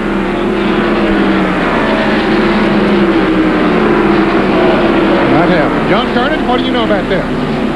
Well, earlier on in the race, Ned, Robert did get into someone with the right front, and it had bent the fender back, so it looks like the fender might be rubbing. He might have gotten into someone else out there, but it looks like the fender might be rubbing just a little bit.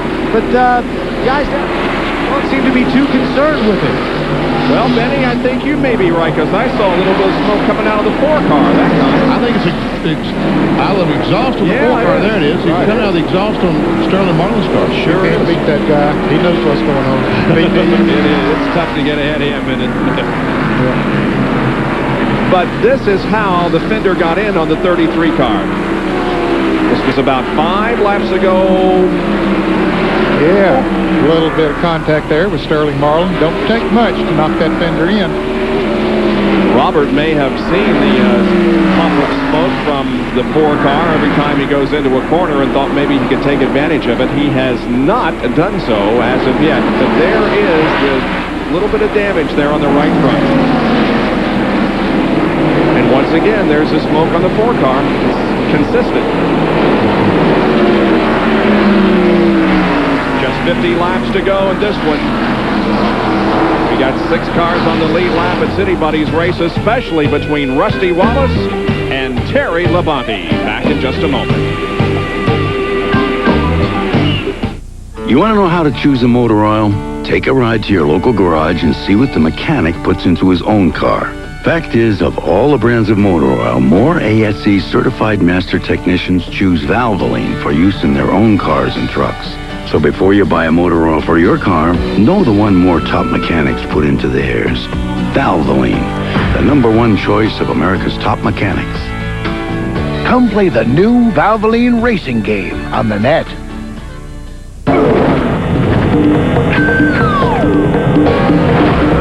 285 horsepower, 2 airbags, and 2 easy open tops. The Pontiac Firebird T-Top and Firebird Convertible. Too cool. To get the most out of this Indy car, Patrick Racing put Scott behind the wheel. They built a team that could get it in and out of the pits in the blink of an eye. And they chose a battery they can depend on to get it started. The Duralast battery from AutoZone. The same Duralast you can depend on to start your car. So don't settle for anything less. The Duralast battery. Power you can depend on.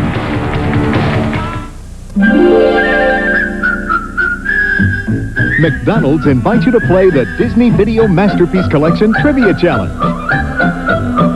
The biggest trivia game ever at McDonald's. Pick the right answer to questions about Disney Masterpiece Collection videos and win every time. Over 300 million prizes, like a vacation to Walt Disney World, hot McDonald's food, Disney books from Mouseworks. Come play today. It's gonna be magic. Wilkesboro, North Carolina Speedway, the scene of the first Union 400 NASCAR Winston Cup race, race number 7 on the 96 schedule. We're riding on top of Rusty Wallace's car, and at the moment, Rusty is the leader of the race.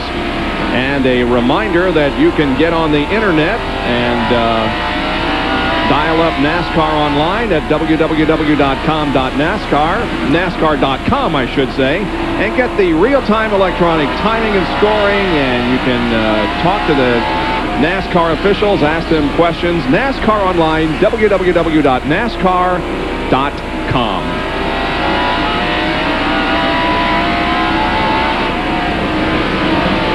Oh, Robert Presley all of a sudden is losing ground to the fellow that received Earnhardt and Sterling Marlin, and Robert Presley was just right behind him a couple of laps ago. There he is, falling back in the clutches of Bobby Hamilton.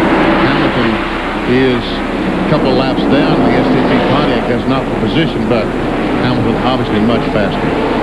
Hamilton does have a top 10 going, though. John, what's the problem with Robert? Well, Bob, it's kind of humorous when you hear this. You're probably going to laugh, but the radio came unplugged, and Robert lost time by reaching over, grabbing the wire, plugging it back into the radio. Nothing wrong with the car, but he did lose some time out there on the track by having to plug the radio back in. Field summary showing you where your favorite driver is running here with less than 40 laps to go. This has been a quick race, only 2 cautions, neither of which were anything significant. Jeremy Mayfield spun in 4 and Elton Sawyer did so in 3. Other than that, it's been a nice, relatively clean race with a little bit of paint trading, but nothing serious.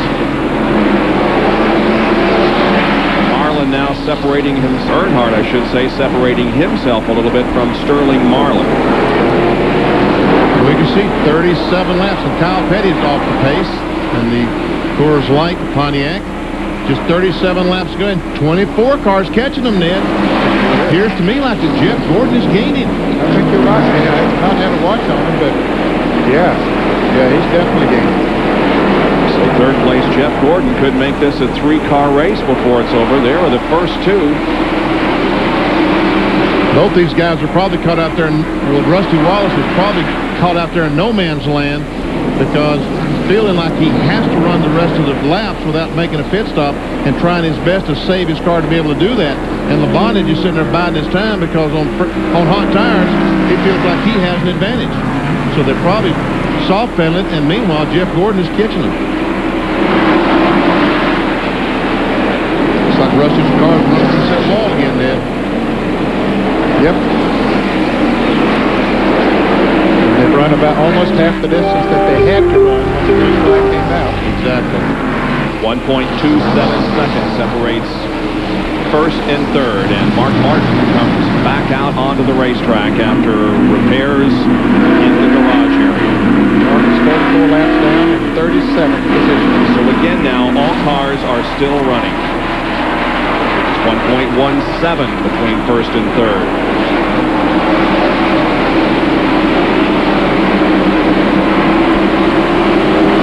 Martin can only gain one spot, and the 9 car would have to fall out for him to gain that spot. Yep. Look at that. Jeff Gordon has run those 2 cars down. Just a little more than a second. Now it becomes a matter of car lengths. Wow. How about that? Gordon going for his 3rd consecutive win. Again, that hasn't been done since Rusty Wallace did it in 1994. All of last year, we didn't have a winner three-peat. Wow.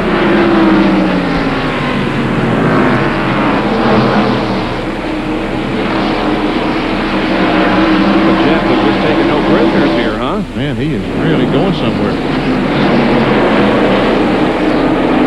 Now, all of a sudden, Labonte was an offensive driver. Now he has to become a little bit defensive.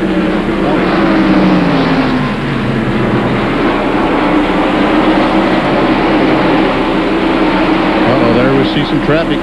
Russell's little brother Kenny right directly in front of him. The Spam car, Lake Speed.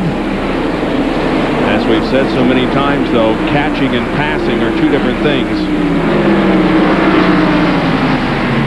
All right, here are the top 5 in points when we came into this race. Where they are running now. Dale Jarrett has moved up to 14th. Earnhardt has moved way up from 26th to 4th. Ricky Rudd, 33rd start, 17th now. Ricky Craven stays in 7th. And Jeff Gordon started 17th, is now in 3rd position. Rusty Wallace has moved from 12th to 1st.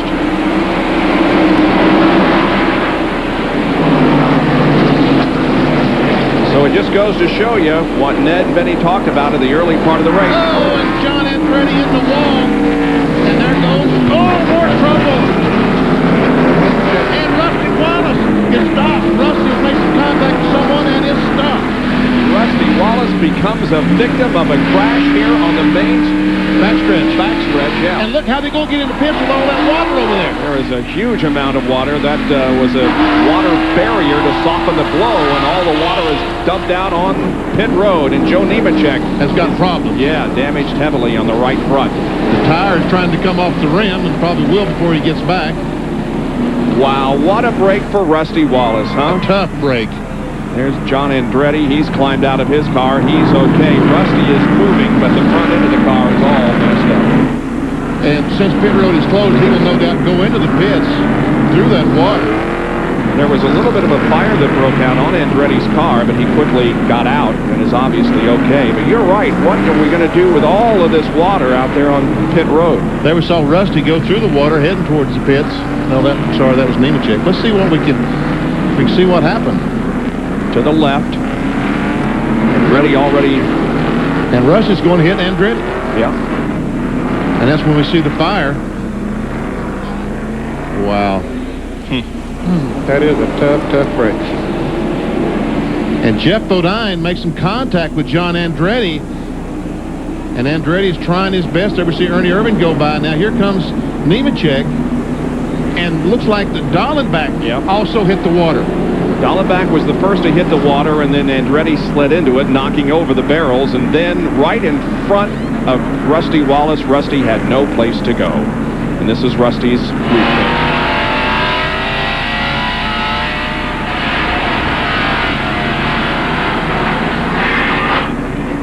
Oh, man. Amazing. Just in the wrong place at the wrong time. That's racing. But boy, a tough pill to swallow for Rusty Wallace, who had the field pretty much covered here, or at least was in the lead.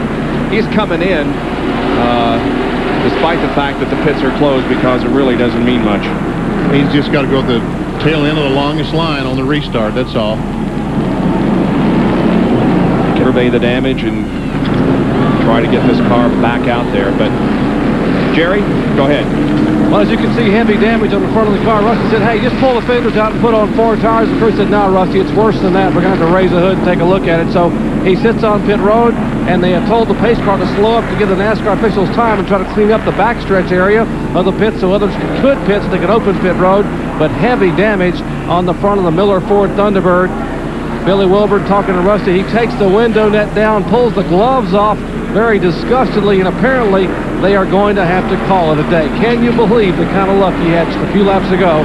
And they're going to push the car behind the wall. Hey, what, radiator? Radiator and Okay, they said the radiator, the oil pump, everything is gone in the front of the car. They are history. Wow. That is a shame. Well, that was the break he was looking for. A caution flag was the absolute break he was looking for. But he didn't need to be part of it. No.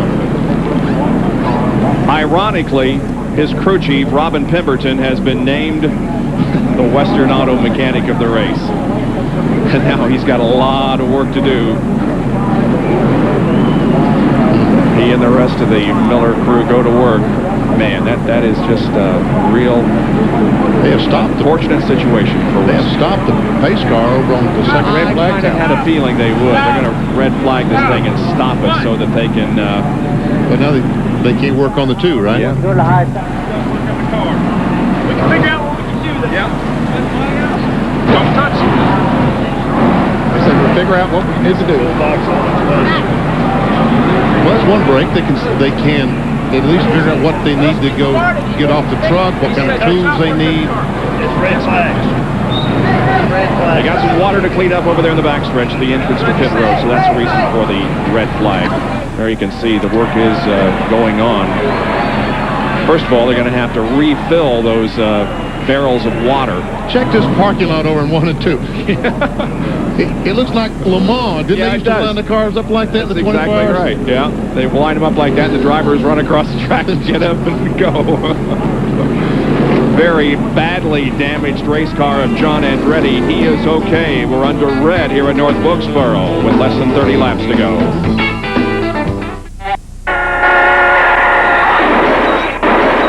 An unexpected accident can leave you with permanent pain and suffering, leaving you incapacitated. If your accident has left you with headaches, neck and back pain, visit the Center for Spine and Pain Therapy, where medical consultations, chiropractic, and pain therapy are all provided. Let us help you. Call today at 1-800-532-4481 for a location near you. All across the country, America loves pasta. And right now, right in your neighborhood, Applebee's is dishing it up just the way America likes it. Jambalaya pasta with a touch of New Orleans spice. Smothered Tuscan chicken with a dash of Italian cheese. The light, fresh attitude of Veggie Patch Pizza. And plenty of Applebee's-style fun. Welcome to Pasta Americana right now at Applebee's. Pasta with an all-American accent. We're America's favorite neighbor, Applebee's. WTA Tour when it moves to Florida for the Bausch & Lomb Championship. It'll be something to watch. Final match today at 5 on ESPN. ESPN Speed World coverage of the First Union 400 here in North Wilkesboro being brought to you by McDonald's. On the track and in our restaurants, just watch us cook. By Budweiser, official sponsor of the 1996 Olympic Summer Games. This Bud's for you. And by the more than 1,250 AutoZone stores across America. AutoZone, the best parts in auto parts. Red flag here at North Wilkesboro. You know what? They had the car on the wrecker. And what happened? I don't know. It either fell off. As I watched it go by here on the hook, there was still a little bit of fire in the engine compartment. John? Well, Bob, as they the wrecker turned around to bring it back into pit road, all of a sudden a bunch of people from pit road started yelling at him, fire, fire. And there was a fire back in the engine compartment. And so they dropped the winch. They popped it, dropped the car down, pulled the wrecker truck away, and some fire crew were quickly on the scene to extinguish the fire. But a little bit of a scary moment there. Now, I understand Dale Earnhardt has somewhat of a problem. Let's go to Bill Weber to find out about that. Well, when they parked these guys back there, he was really concerned that his car would not restart, so he left it running, and the temperature started going up and up. And he was encouraging Richard Childress to try and get NASCAR to keep these guys rolling, and they wouldn't. Obviously they couldn't do it. So finally, he said, I'm leaving it running. Richard Childress told him, you're going to have to turn it off, Dale, or it's going to burn up. so they have shut it off. Now, he did get an agreement from Lake Speed in the 9 car that Speed would push start him when we go back to caution condition, but now it looks like NASCAR may get a truck over there to help push start the 3 car. We'll have to wait and see. Down pit road to Jerry Punch with a very disappointed Rusty Wallace. Rusty, you climbed out of the car. Looked like you had one. I mean, the car running so well. Oh, man, it's just, it's really upsetting because the car was just that good, and something happened coming off of turn 4, and they started spinning down the back straightaway. I went down low to try to avoid it, and the 37 car come across the track, and there's just nowhere to go. When the smoke cleared, there he was. You hit him. It looked like you were trying to get on the brakes, and it looked from us like he was going to stay across the top of the racetrack. Well, I thought he was. I was trying to get to stop, and I just hit him head on. There's nothing I could do about it. The car was awesome. How bad does it hurt? Oh, I think it's got the front snout knocked off it, but other than that, it was, it's pretty bad right now. Rusty Wallace just couldn't catch a break, folks. Thought he had a great one today in Ronnie, and they're going to try to fix the car, but it is heavily damaged here in the garage area. Another look at it from our camera down the backstretch into turn number 3. Andretti against the wall, comes across. And Andretti hits the barrels of water, and then Rusty hit him. And Bill Weber reported that Earnhardt wanted to leave his car running, but it got too hot. You see the darker part underneath the 3 car? That's the overflow out of the right rear, coming under the car, and across. That's how much water the 3 car has lost. Bill Weber is with Richard Childress. And he's been talking to his driver and his crew, trying to make sure they're all set to go when this race goes back to yellow. Obviously, his car was not going to restart. Does he have an overheating problem, Richard? No, we're not overheating. It just is. He sat there and let it idle, you know, while we're waiting to see how long we were going to leave it out, and it got a little hot and spit some water out. But I think we're going to be okay. We'll get it cranked up. Okay, it's going to start okay for you? Well, we may have to have a little push. Okay, well, we've been to this movie before, like at Bristol. This might be a big help for you guys. Obviously, the 2 cars out of it, but your car wasn't as good as it had been earlier in the race. Yeah, you know, that time there, the car was shoving the front just a little bit more, and it's the first time we really had to push a car, so we'll just see how we do on this next one. We're trying to do some stuff in here. Well, Yogi said it best. These things are never over till they're over, are they? Never over till it's over. It's Richard Childress hoping that his car restarts and his driver can come back here and get 4 fresh tires for the last 23 laps of this thing. Wow. 377 are complete. It's Terry Labonte and Jeff Gordon up front now, under red here at North Wilkesboro, cleaning up an accident over on the backstretch. You want to know how to choose a motor oil? Take a ride to your local garage and see what the mechanic puts into his own car. Fact is, of all the brands of motor oil, more ASE certified master technicians choose Valvoline for use in their own cars and trucks. So before you buy a motor oil for your car, know the one more top mechanics put into theirs. Valvoline, the #1 choice of America's top mechanics. Come play the new Valvoline racing game on the net. Goodyear revolutionized wet traction design with AquaTread. Now, Goodyear introduces InfiniTread, the first tire with a lifetime tread life warranty. The new all-season InfiniTread. Its tread is guaranteed for as long as you own your car. Call 1-800-GOODYEAR. Now that Sea-Doo has become the best-selling boat in the world, he felt it was time to acknowledge those who inspired us. Okay, boys, take a bow. Mr. Gammons, you're an upstanding American citizen. Yeah. And you do what's best for your country. Of course. Oh, okay. Whenever you do your show on Baseball Tonight, always make a point to mention that Hideo Nomo is from New Jersey. But it's for your country. Yeah, you know, Japanese accent, Jersey accent, roughly similar. You know, Melito Perez from Atlantic City? No. Yeah. But I lie to you.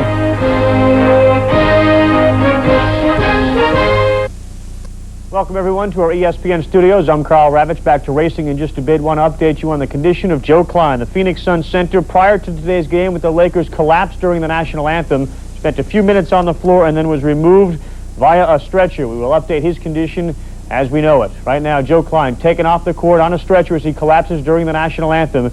The game between Phoenix and L.A. is just underway. Meantime, at the Masters, Greg Norman began the day with a 6-shot lead. He is now going to hole 5, and his lead has shrunk.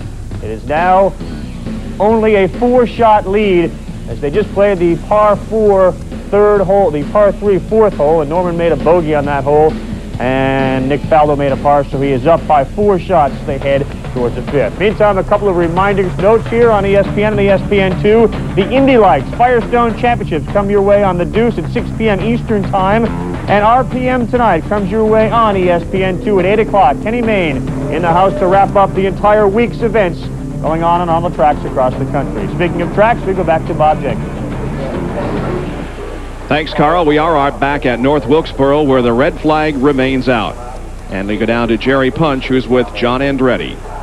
John, first of all, you took one heck of a lick out there. Are you okay? Yeah, I'm fine. I'm really disappointed. We were just trying to get to the finish. It seems to be the thing that's been kind of out of our reach all year. And we got down there at the beginning and probably, just trying some different strategies. Anyway, we just come along, and it's a shame the same guy that took us out of Darlington took us out here, and evidently he has very little regard for me or my safety or anybody else's out there, because he just keeps doing it. And that's not the way I go racing. I go racing to go race, and I don't go racing to hit people, and it's a shame that it happened. It looked like your car was going to stay at the top of the racetrack, and I know you were probably trying to keep it up there, but it came back down across in front of Rusty. But you didn't have much control. No, once it hit the wall the first time, it broke the steering and bent it up, and you can get in there and try and turn it, but the wheel's not turning, and you hold the brakes and hope that you come to a stop. Unfortunately, when it ricocheted off the wall, it came perpendicular to the racetrack, and then I got hit again and got spun around, and then unfortunately Rusty, he had nowhere to go, and hit me head on, I guess. John, what do you do? We're not naming names, but what do you do when the driver taps you a couple times on the road like that? Do you go during the week? Do your car owner go talk to somebody, or do you just let NASCAR handle it? I think that you'd hope that NASCAR would handle it, because it's really not something that we need to handle personally. But I guess if we have to handle it personally, I don't like to race like that, and it's tearing up a lot of our equipment, and it's unnecessary. And he wasn't racing for the lead, neither were we, and we had nothing to gain by it. And he certainly didn't either, and we lost a lot from it. So, like I said, maybe it wasn't intentional, but it's happened twice, and he hit me twice both times. And usually, if it's unintentional, you get it once, and they let go of you, and you usually save it then. John Andretti able to join us for a moment. The cars have refired, and so is the car number 3. There was some concern about that car not refiring because of the overheating, but they have refired in the backstretch. It is rolling on its own down the backstretch, and so Dale Earnhardt's GM Goodrich Service Chevy is okay here. It might not have started with the starter, but he had it parked so the car would coast down the hill, and he could let the clutch out in gear and turn the car. That's why all the cars stopped like they did and backed up the wall in case the starter would not turn them over. They would just let them coast down the hill and start them with the transmission. Let's take a look at a Fram field summary here in just a moment. The cars are being restarted, and the green will come out within a couple of laps. Well, the pit road was closed that time. The next time they go by and pit road opens, all these cars, I would think, will dive in and pit. Would you think, Ned? Yeah, I would think so. With 23 laps to go, 22 when they come back around the next time. Yeah, they're going to want some fresh tires on those cars. And there's only 5 cars on the lead lap, so... This lap does count. That's 378 complete now. Let's see. Pit road is still closed this time.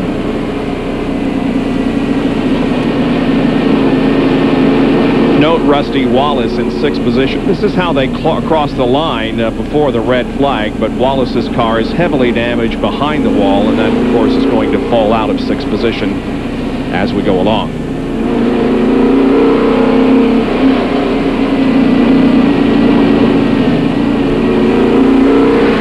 The strange thing is when we get down to Mark Martin, you'll see that he is 45 laps down. So cars falling out of the race doesn't help him. Yep, because there are only 22 to go. Exactly. So he can't pass them. Let's go to Bill Weber for an update on Earnhardt. Okay, Dale got it fired. Temperature 240 degrees. Called in and told him it was trying to vapor lock. So then he got it down to 230, then it's 225. He told him speed up the pace car, or all these things are going to overheat. So Earnhardt's going to come in here and try and get his 4 tires, and they've told him to come down here and make a real good pit stop. They really want to see him park this car right. There are 2 stops under 21.95 and 20.86 today. I was just talking to some of the guys. They'd like to see an 18.5 here to do it, and we're ready for the fun to begin. This could determine the outcome of the race, really, whoever gets out in front. We're going to show you a triple pit stop. Here's Bill Weber again. The 5, 3, and the 24 stacked on your screen. Earnhardt is in no traffic around this pit at all. Right side tires are on. They're going to make sure they get it right. Working around. Jack is down. Swing it around to the left side. Earnhardt guns the engine. Jack up the left side. Put on the left side tires. Waiting for them to drop the Jack, the 24, and the 5 carries down there. Pair of Hendrick teammates pitting top and bottom. Earnhardt's car already rolling down pit road. Now they pull the 5 car off the Jack. He is down and away as they will try to beat the 3 car. And here's the 24. It will be 5, 24. And no, the stop sign was out, so they all slam on the brakes as Jimmy Cox had the stop sign. And now the 24, 5, 3, and 33 in that order will pull away. Once again, those making pit stops got out before the field had come around, and so they had to slam on the brakes at pit out. Let's see. Jeff Gordon completes his pit stop. He moves.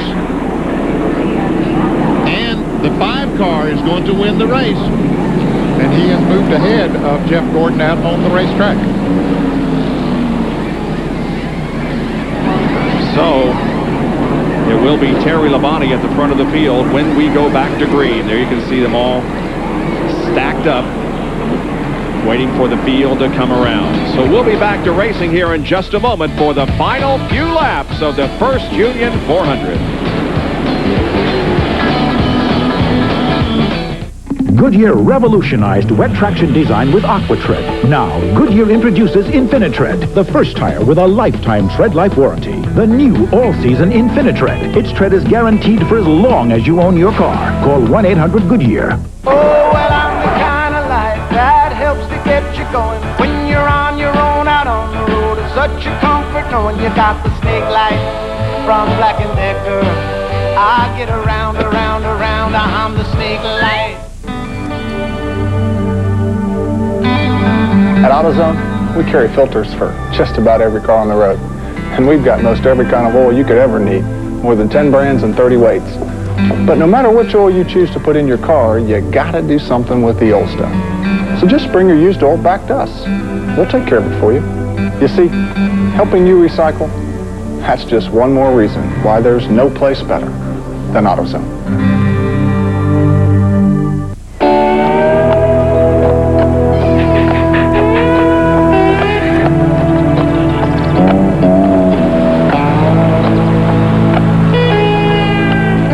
Put 700 of the world's most powerful horses together, and what do you get?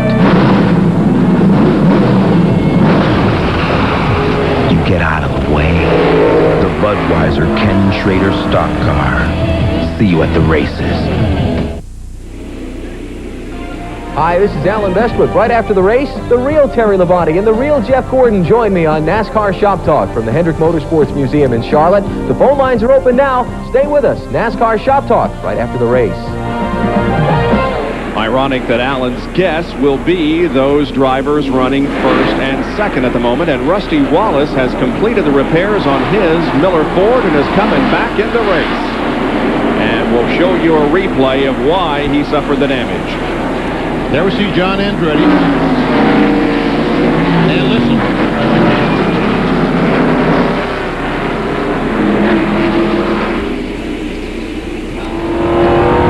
In-car camera.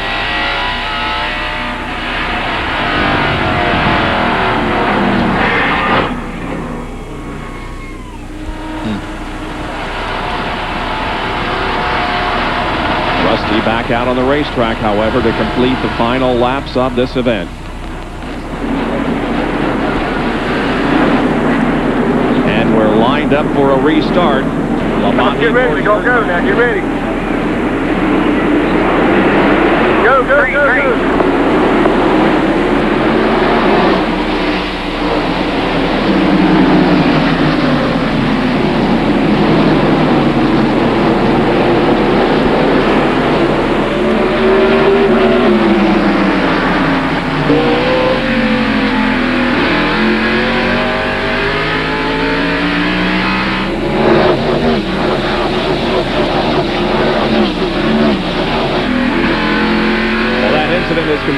change the complexity of this race. It is unusual not to see the 2-car up here in the front of the field, but instead it's 5, 24, 3, 33, and 4 that are on the lead lap. 5 cars on the lead lap and 5 Chevrolets on the lead lap. And Jeff Gordon just trying to get a fender alongside his teammate, Terry Labonte. Earnhardt's car is just not up to speed. Terry Labonte has not won since last year's Bristol night race, in which he slid across the finish line and banged the wall. And here's Dale Jarrett trying to get position from Ted Musgrave, and he does it. So he's near the top 10. And the 18 car in front of him, Bobby Labonte, is the 10th place car. 10th place car. That would be for position if he could get by Labonte. Meanwhile, this is the battle for the lead. 11 laps to go. And these two have separated themselves a little bit from Dale Earnhardt. 10 to go.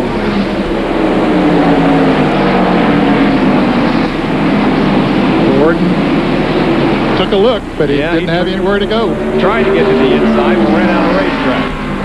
He really wants to drive across that apron, but he knows better. He knows that once he gets the left side on there, it's going to upset the car. He'll spin out. He really wants to use that apron with the left side. What a performance in tying Richard Petty's consecutive start streak at 513. A pole and a possible win for Terry Labonte. Again, if he wins, his check will include $129,200 from Unocal.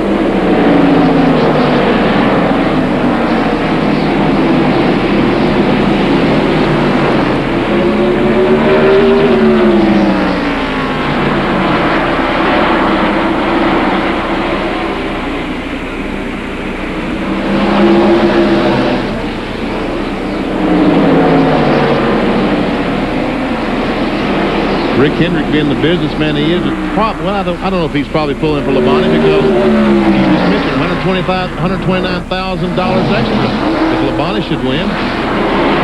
Labonte, he chops it down in turn one. This is close, Rick. Yes. Who are you pulling for, buddy? They probably don't care who wins as long as one of his cars wins.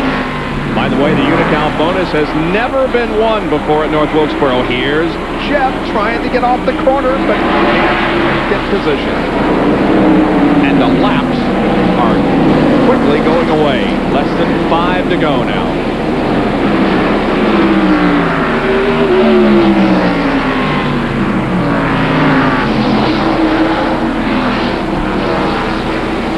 Jeff Gordon. They're winding down. 4. Boy, he's not getting off the bottom, is he? Staying right there. That's what he needs to do. Just protect that inside.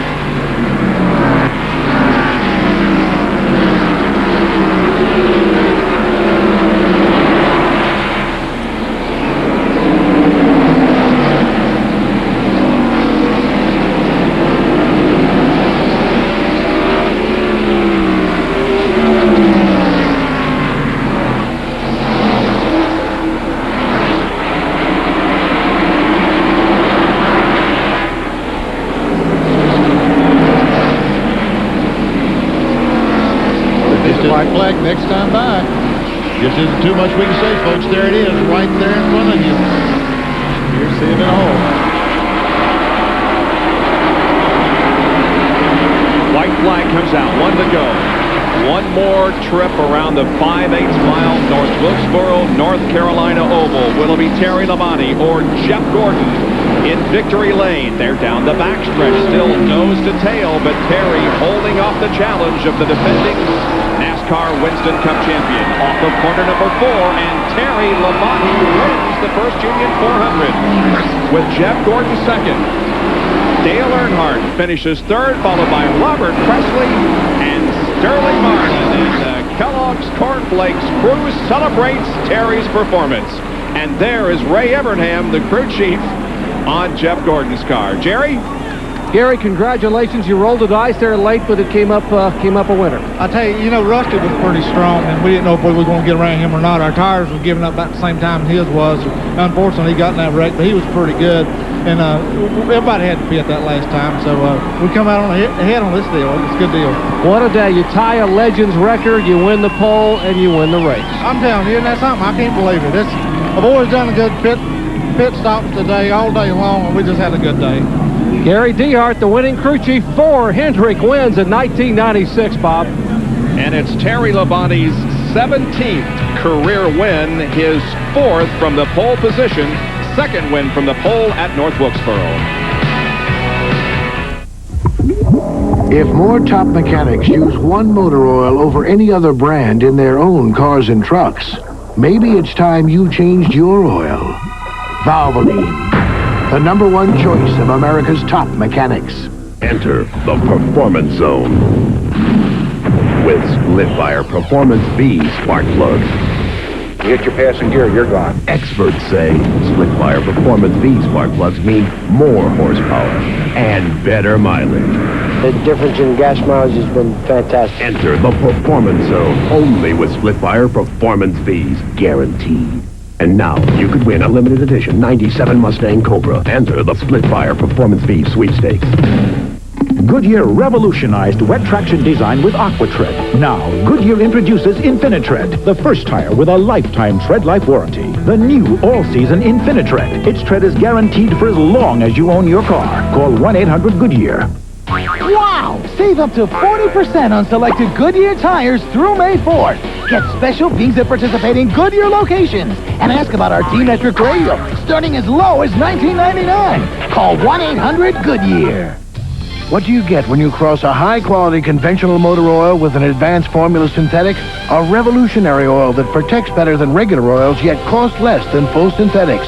DuraBlend from Valvoline. Valvoline's the #1 choice of top mechanics. Terry Labonte, the streak, 513 consecutive starts in 17 seasons. Plus, we changed the 16 to 17 wins for today's victory. 24 poles, 139 top 5s, 266 top 10s, and the 1984 NASCAR Winston Cup Championship. He pulls the Kellogg's Cornflake Chevrolet into victory lane here at North Wilkesboro and picks up a big paycheck today because of the Unocal bonus money that has been won for the first time ever here at this facility.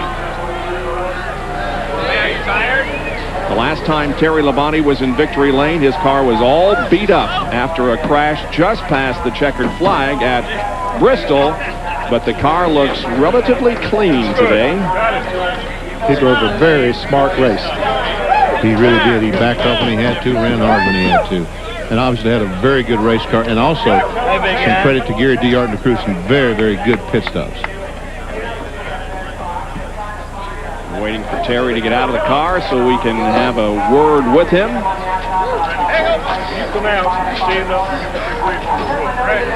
He's getting his last-minute instructions from Bill Broderick on what to do. There we go. Put on the hat. There you go. I forgot that thing. And there he is.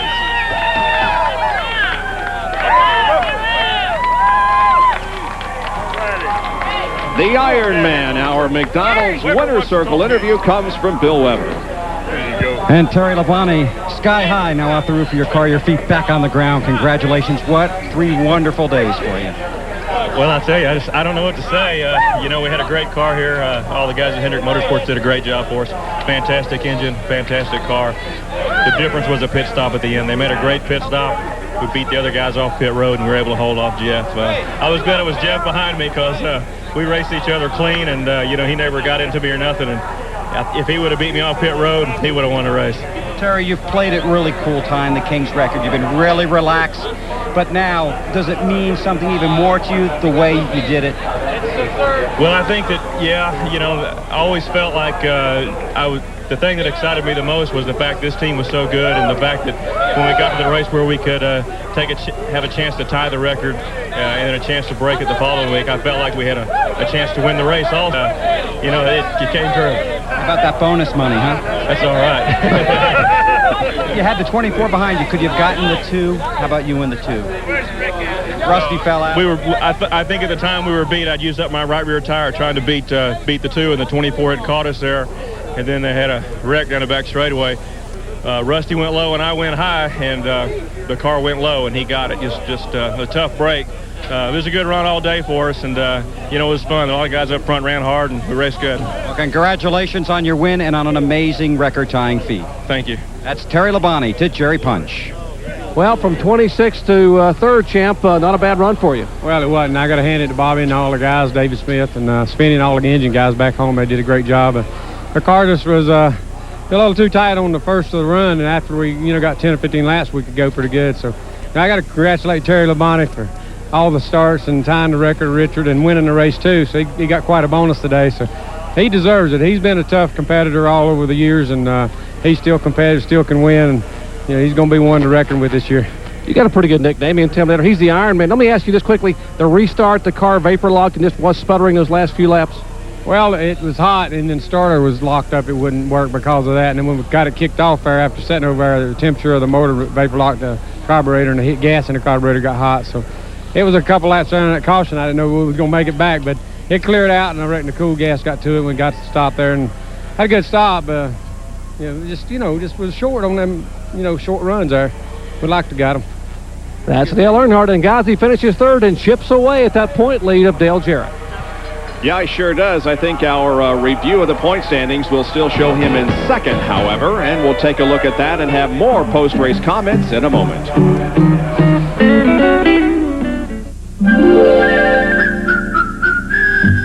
McDonald's invites you to play the Disney Video Masterpiece Collection Trivia Challenge. The biggest trivia game ever at McDonald's. Pick the right answer to questions about Disney Masterpiece Collection videos and win every time. Over 300 million prizes. Win a cool $1 million. Hot McDonald's food. Disney videos. Come play today. It's gonna be magic. When other dealers say they can't, Cox can. We say yes when other dealers tell you no. Yes, we can give you more for your trade. We can find the vehicle you want. Yes, we can make financing easier. We can provide the best selection of new and used cars and trucks. We can provide the best service, including Saturdays. And yes, we can beat the competitor's price. So don't let other dealers tell you no. Come to Cox Chevrolet and Cox Geo, because yes, Cox can. Check out Popeye's new chicken. They're the best. You're right. Juicy all white meat chicken, great Popeye's seasonings. Well, sort of good. Now get 3 chicken tenderloins, dipping sauces, a biscuit, and any side, just $2.99. Or 4 tenderloins, 8 pieces of chicken, and 4 biscuits, $9.99. Hurry in to Popeye. This is where the biggest names in boxing get started. Fighting for a shot at Olympic gold. The U.S. Olympic Trials, tomorrow at 8 on ESPN. The first Union 400 here at North Wilkesboro, North Carolina is over. And, hey, they're filling out the check. Hey, sign me over a few thousand, would you? Pretty big check. Wow, $193,625 for the winner, Terry Labonte. Let's talk to second place finisher, Jeff Gordon. And what a run for Jeff Gordon. But, Jeff, you've been asking me about points. I'm told you're still 6th. Sorry. Oh, that's all right. We gained a lot on some guys up ahead of us. Terry was 5th in points, so I knew we weren't going to pass him up. But, right now, we're really happy. I mean, this streak that we got, the consistency that we have going, the team deserves a lot of credit. All of Hendrick Motorsports, obviously, today did a pretty good job. But, you just can't thank those guys enough. I know the fans and a lot of people get tired of hearing us, just thank the crews. But if anybody went and sat in those shops or looked around and saw how hard they're working and what the effort is that they put out to make us go as fast as we do, it means a lot to us. And I couldn't drive the way I do. I couldn't, be up there front if I didn't have those guys and our team especially. They've done a great job here lately, and I'm thrilled to death with what they're doing out there. All right, congratulations, Jeff Gordon. 2nd place today, Bob. And Jeff Gordon and Terry Labonte, our winner of this race, will be the featured guests on Shop Talk, which comes up immediately following our coverage here at 4:30 Eastern Time. We'll come back with more post-race activity at North Wilkesboro in a moment. Good as they are, if you think added engine protection only comes in a bottle, this will rock your lifters. The new Fram Double Guard oil filter with DuPont Teflon additive already in it. The same amount of Teflon protection as a quart of the leading engine treatment. Now one filter does two jobs to fight dirt, driving extremes, and startup wear for a lot less than using almost any of the leading bottles. The new Fram Double Guard oil filter with DuPont Teflon already in it. It's equal parts sweat and steel. It's decisions made in the split of a second. And pain endured for the length of a day.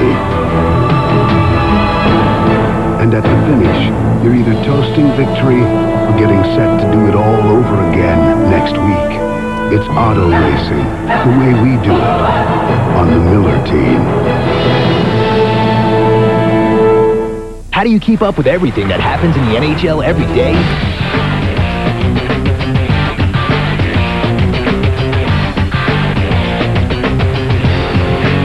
You keep your eye on us.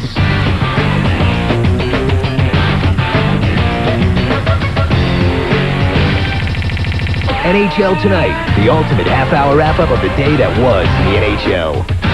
Tuesday through Saturday at 11:30 or after the game, only on ESPN2. Welcome, everyone, to our ESPN studios. I'm Carl Ravitch, back to North Wilkesboro in just a sec. Updating the condition of Phoenix Sun center Joe Klein, who fainted during the national anthem today. He regained consciousness on the basketball court, was talking to paramedics as they escorted him out. Joe Klein has been taken to a hospital. NBC reports that in the last several weeks he has had several fainting spells. Now in a hospital, the Sun spokesperson says Joe Klein will remain overnight for observation, though he did answer to a reporter, "Are you all right?" And Joe Klein said, "Yes, I am okay." Score of the game right now between the Suns and the Lakers, locked up at 37, that one in the second quarter. The Lakers, of course, Nick Van Exel serving the 7-game suspension. They're 2-0 without him. Blazers and Grizzlies. Portland cannot catch the Lakers. Portland currently in 6th place in the West. The Grizzlies by 7 at half.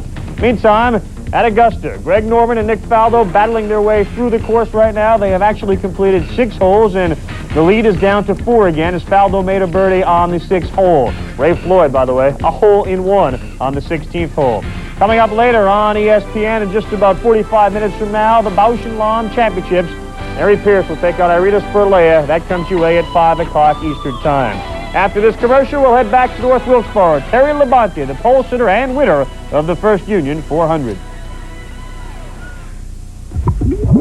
If more top mechanics use one motor oil over any other brand in their own cars and trucks, maybe it's time you changed your oil.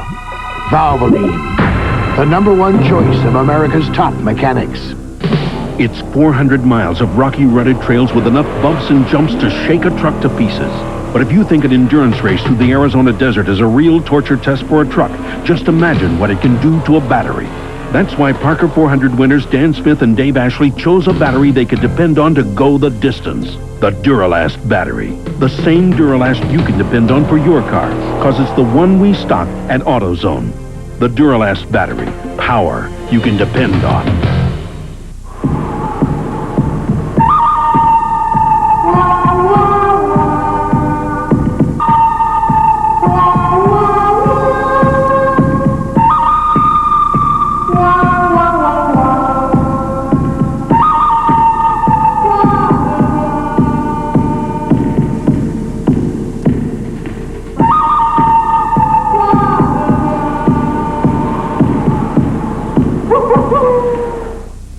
What do you get when you cross a high-quality conventional motor oil with an advanced formula synthetic? A revolutionary oil that protects better than regular oils, yet costs less than full synthetics. DuraBlend from Valvoline. Valvoline's the #1 choice of top mechanics. ESPN Speed World coverage of the First Union 400 from North Wilkesboro is being brought to you by Valvoline DuraBlend, the #1 selling semi-synthetic motor oil. By Chevrolet, one car company has won more races in the history of NASCAR, genuine Chevrolet. and by Western Auto. Western Auto and Western Auto's Parts America are the official auto parts store of NASCAR. Terry Labonte wins, and Dr. Punch is with Sterling Marlin. Yeah, we caught a big one here in the garage area. We're with the Marlin down here. Sterling, you had a great day. The car looked to be one of the best cars of the day early on and in the middle part of the race. Well, it was, the guys done a real good job. We worked real hard yesterday on a long run, and our car was good on the long runs, and we just couldn't run on new tires. It took us, 15 to 20 laps to get the car hooked up, and we were just too tight on new tires. And we took a gamble at the end, done some chassis adjustments. We knew we'd lose a spot in the pits, but it wouldn't make any difference. And I got to, Robert, but run out of laps. And, if it went green the last 80 laps, we might have been there. We was gaining on them about a tenth, 2/10 a lap, but they would run out of laps. Larry said you wanted to work on the short track program this year. You got the Speedway program down. This has to give you a little bit of a boost. Yeah, it does. And, Bristol, I felt like we had a car to win the race, and we run real good and had a piece break and had lost 2 laps changing. But this same car ran Bristol, going to Martinsville with it, and hopefully we get up there. We had a good test in Martinsville. Sterling Marlin finishes 5th. Let's go to John Kernan with the 4th place finisher. And, of course, that's Robert Presley. And Robert, a career best 4th place finish. Your best finish in Winston Cup previously was a 10th last April at Bristol. But, boy, you had to work for it. The car got really squirrely on you today, didn't it? Yeah, it sure did. First part of the race, the car was great. I got a little bit too overconfident there at the start because I was paying attention to how good we was running, not what we was going to be doing at the end of the race. And got a little bit off track there in the second half.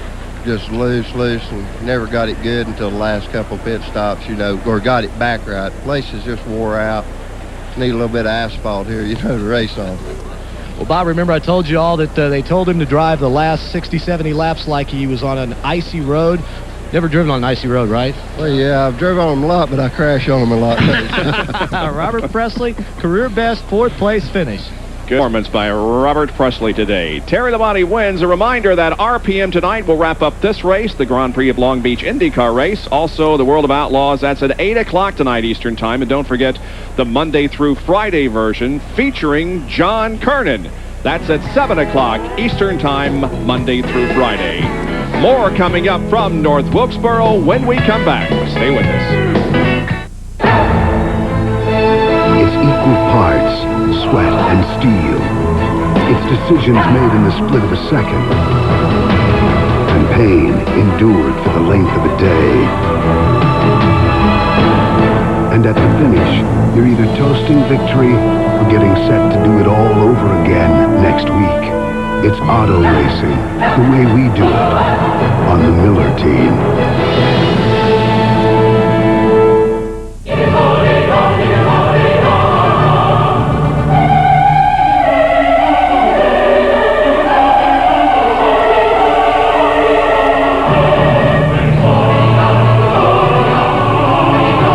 Sunday after Sunday, we believe in putting on our best.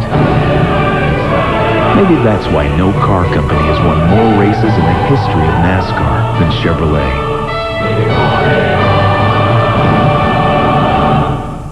We're in for a hot summer.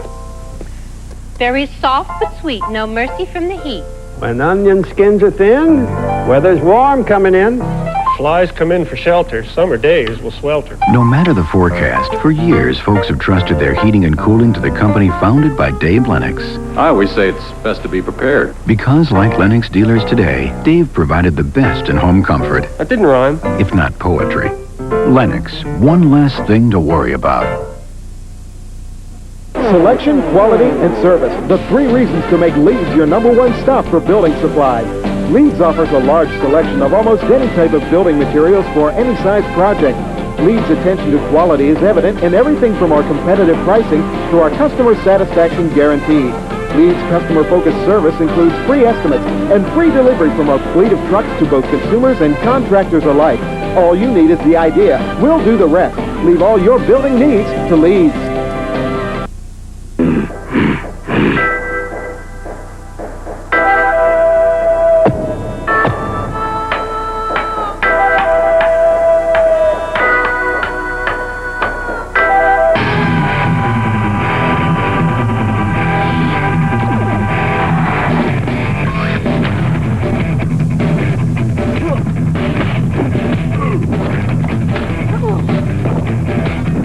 Cortez Plaza, Bradenton.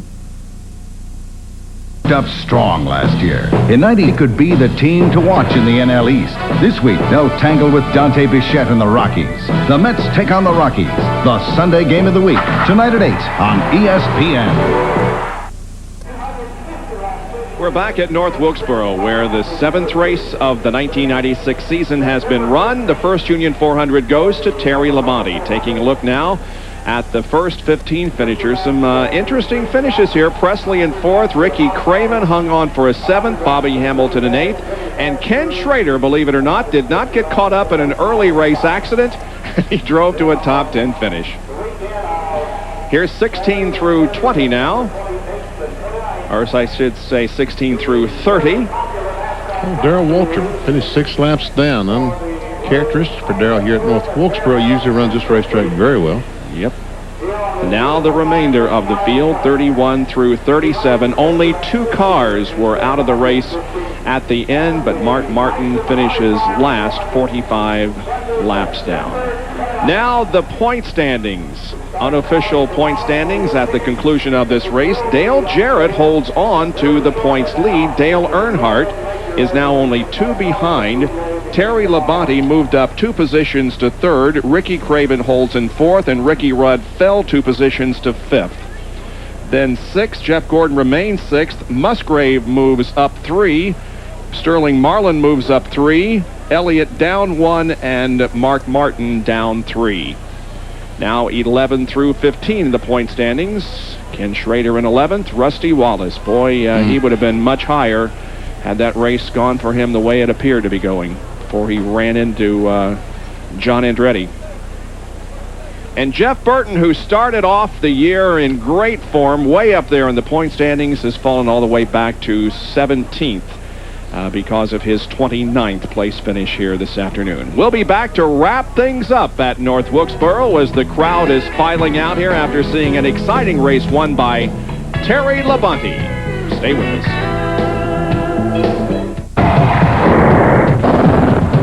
At Chevrolet, we're not just out here winning. We're testing suspensions, developing more powerful engines, and learning more about aerodynamics. Because if you want to bring more race-winning technology to the street than any other car company, sometimes you have to work weekends. That's genuine Chevrolet. You know what? I don't know if it's superstition or just habit at this point. What are some of his habits during the playoffs? Well, he has to eat certain foods in a certain way. The peas have to be in a bowl on his left side, and he has to have the salad up here on the right. He might lose the game if I don't know. I don't know if it's habit now or what, but that's the way he likes it, and I'm not going to argue with him. He's not nuts. Seriously, he's not nuts. I don't know what he does on the ice and what people think, but he's really not crazy. You want to know how to choose a motor oil? Take a ride to your local garage and see what the mechanic puts into his own car. Fact is, of all the brands of motor oil, more ASE certified master technicians choose Valvoline for use in their own cars and trucks. So before you buy a motor oil for your car, know the one more top mechanics put into theirs. Valvoline, the #1 choice of America's top mechanics. Come play the new Valvoline racing game on the net. There's no track in the world that's tougher on brakes than the one in Martinsville, Virginia. And when drivers take the green flag here, they all have one thing in common: the same brand of brakes. Because without them, you can't come down this straightaway at 120 miles an hour and still make it through the turn. So which brand do the top drivers use to get them through 500 laps at Martinsville? Performance Friction Carbon Metallic. And we stock them at AutoZone. Enter the Performance Zone with split-fire Performance V spark plugs. You hit your passing gear, you're gone. Experts say split-fire Performance V spark plugs mean more horsepower and better mileage.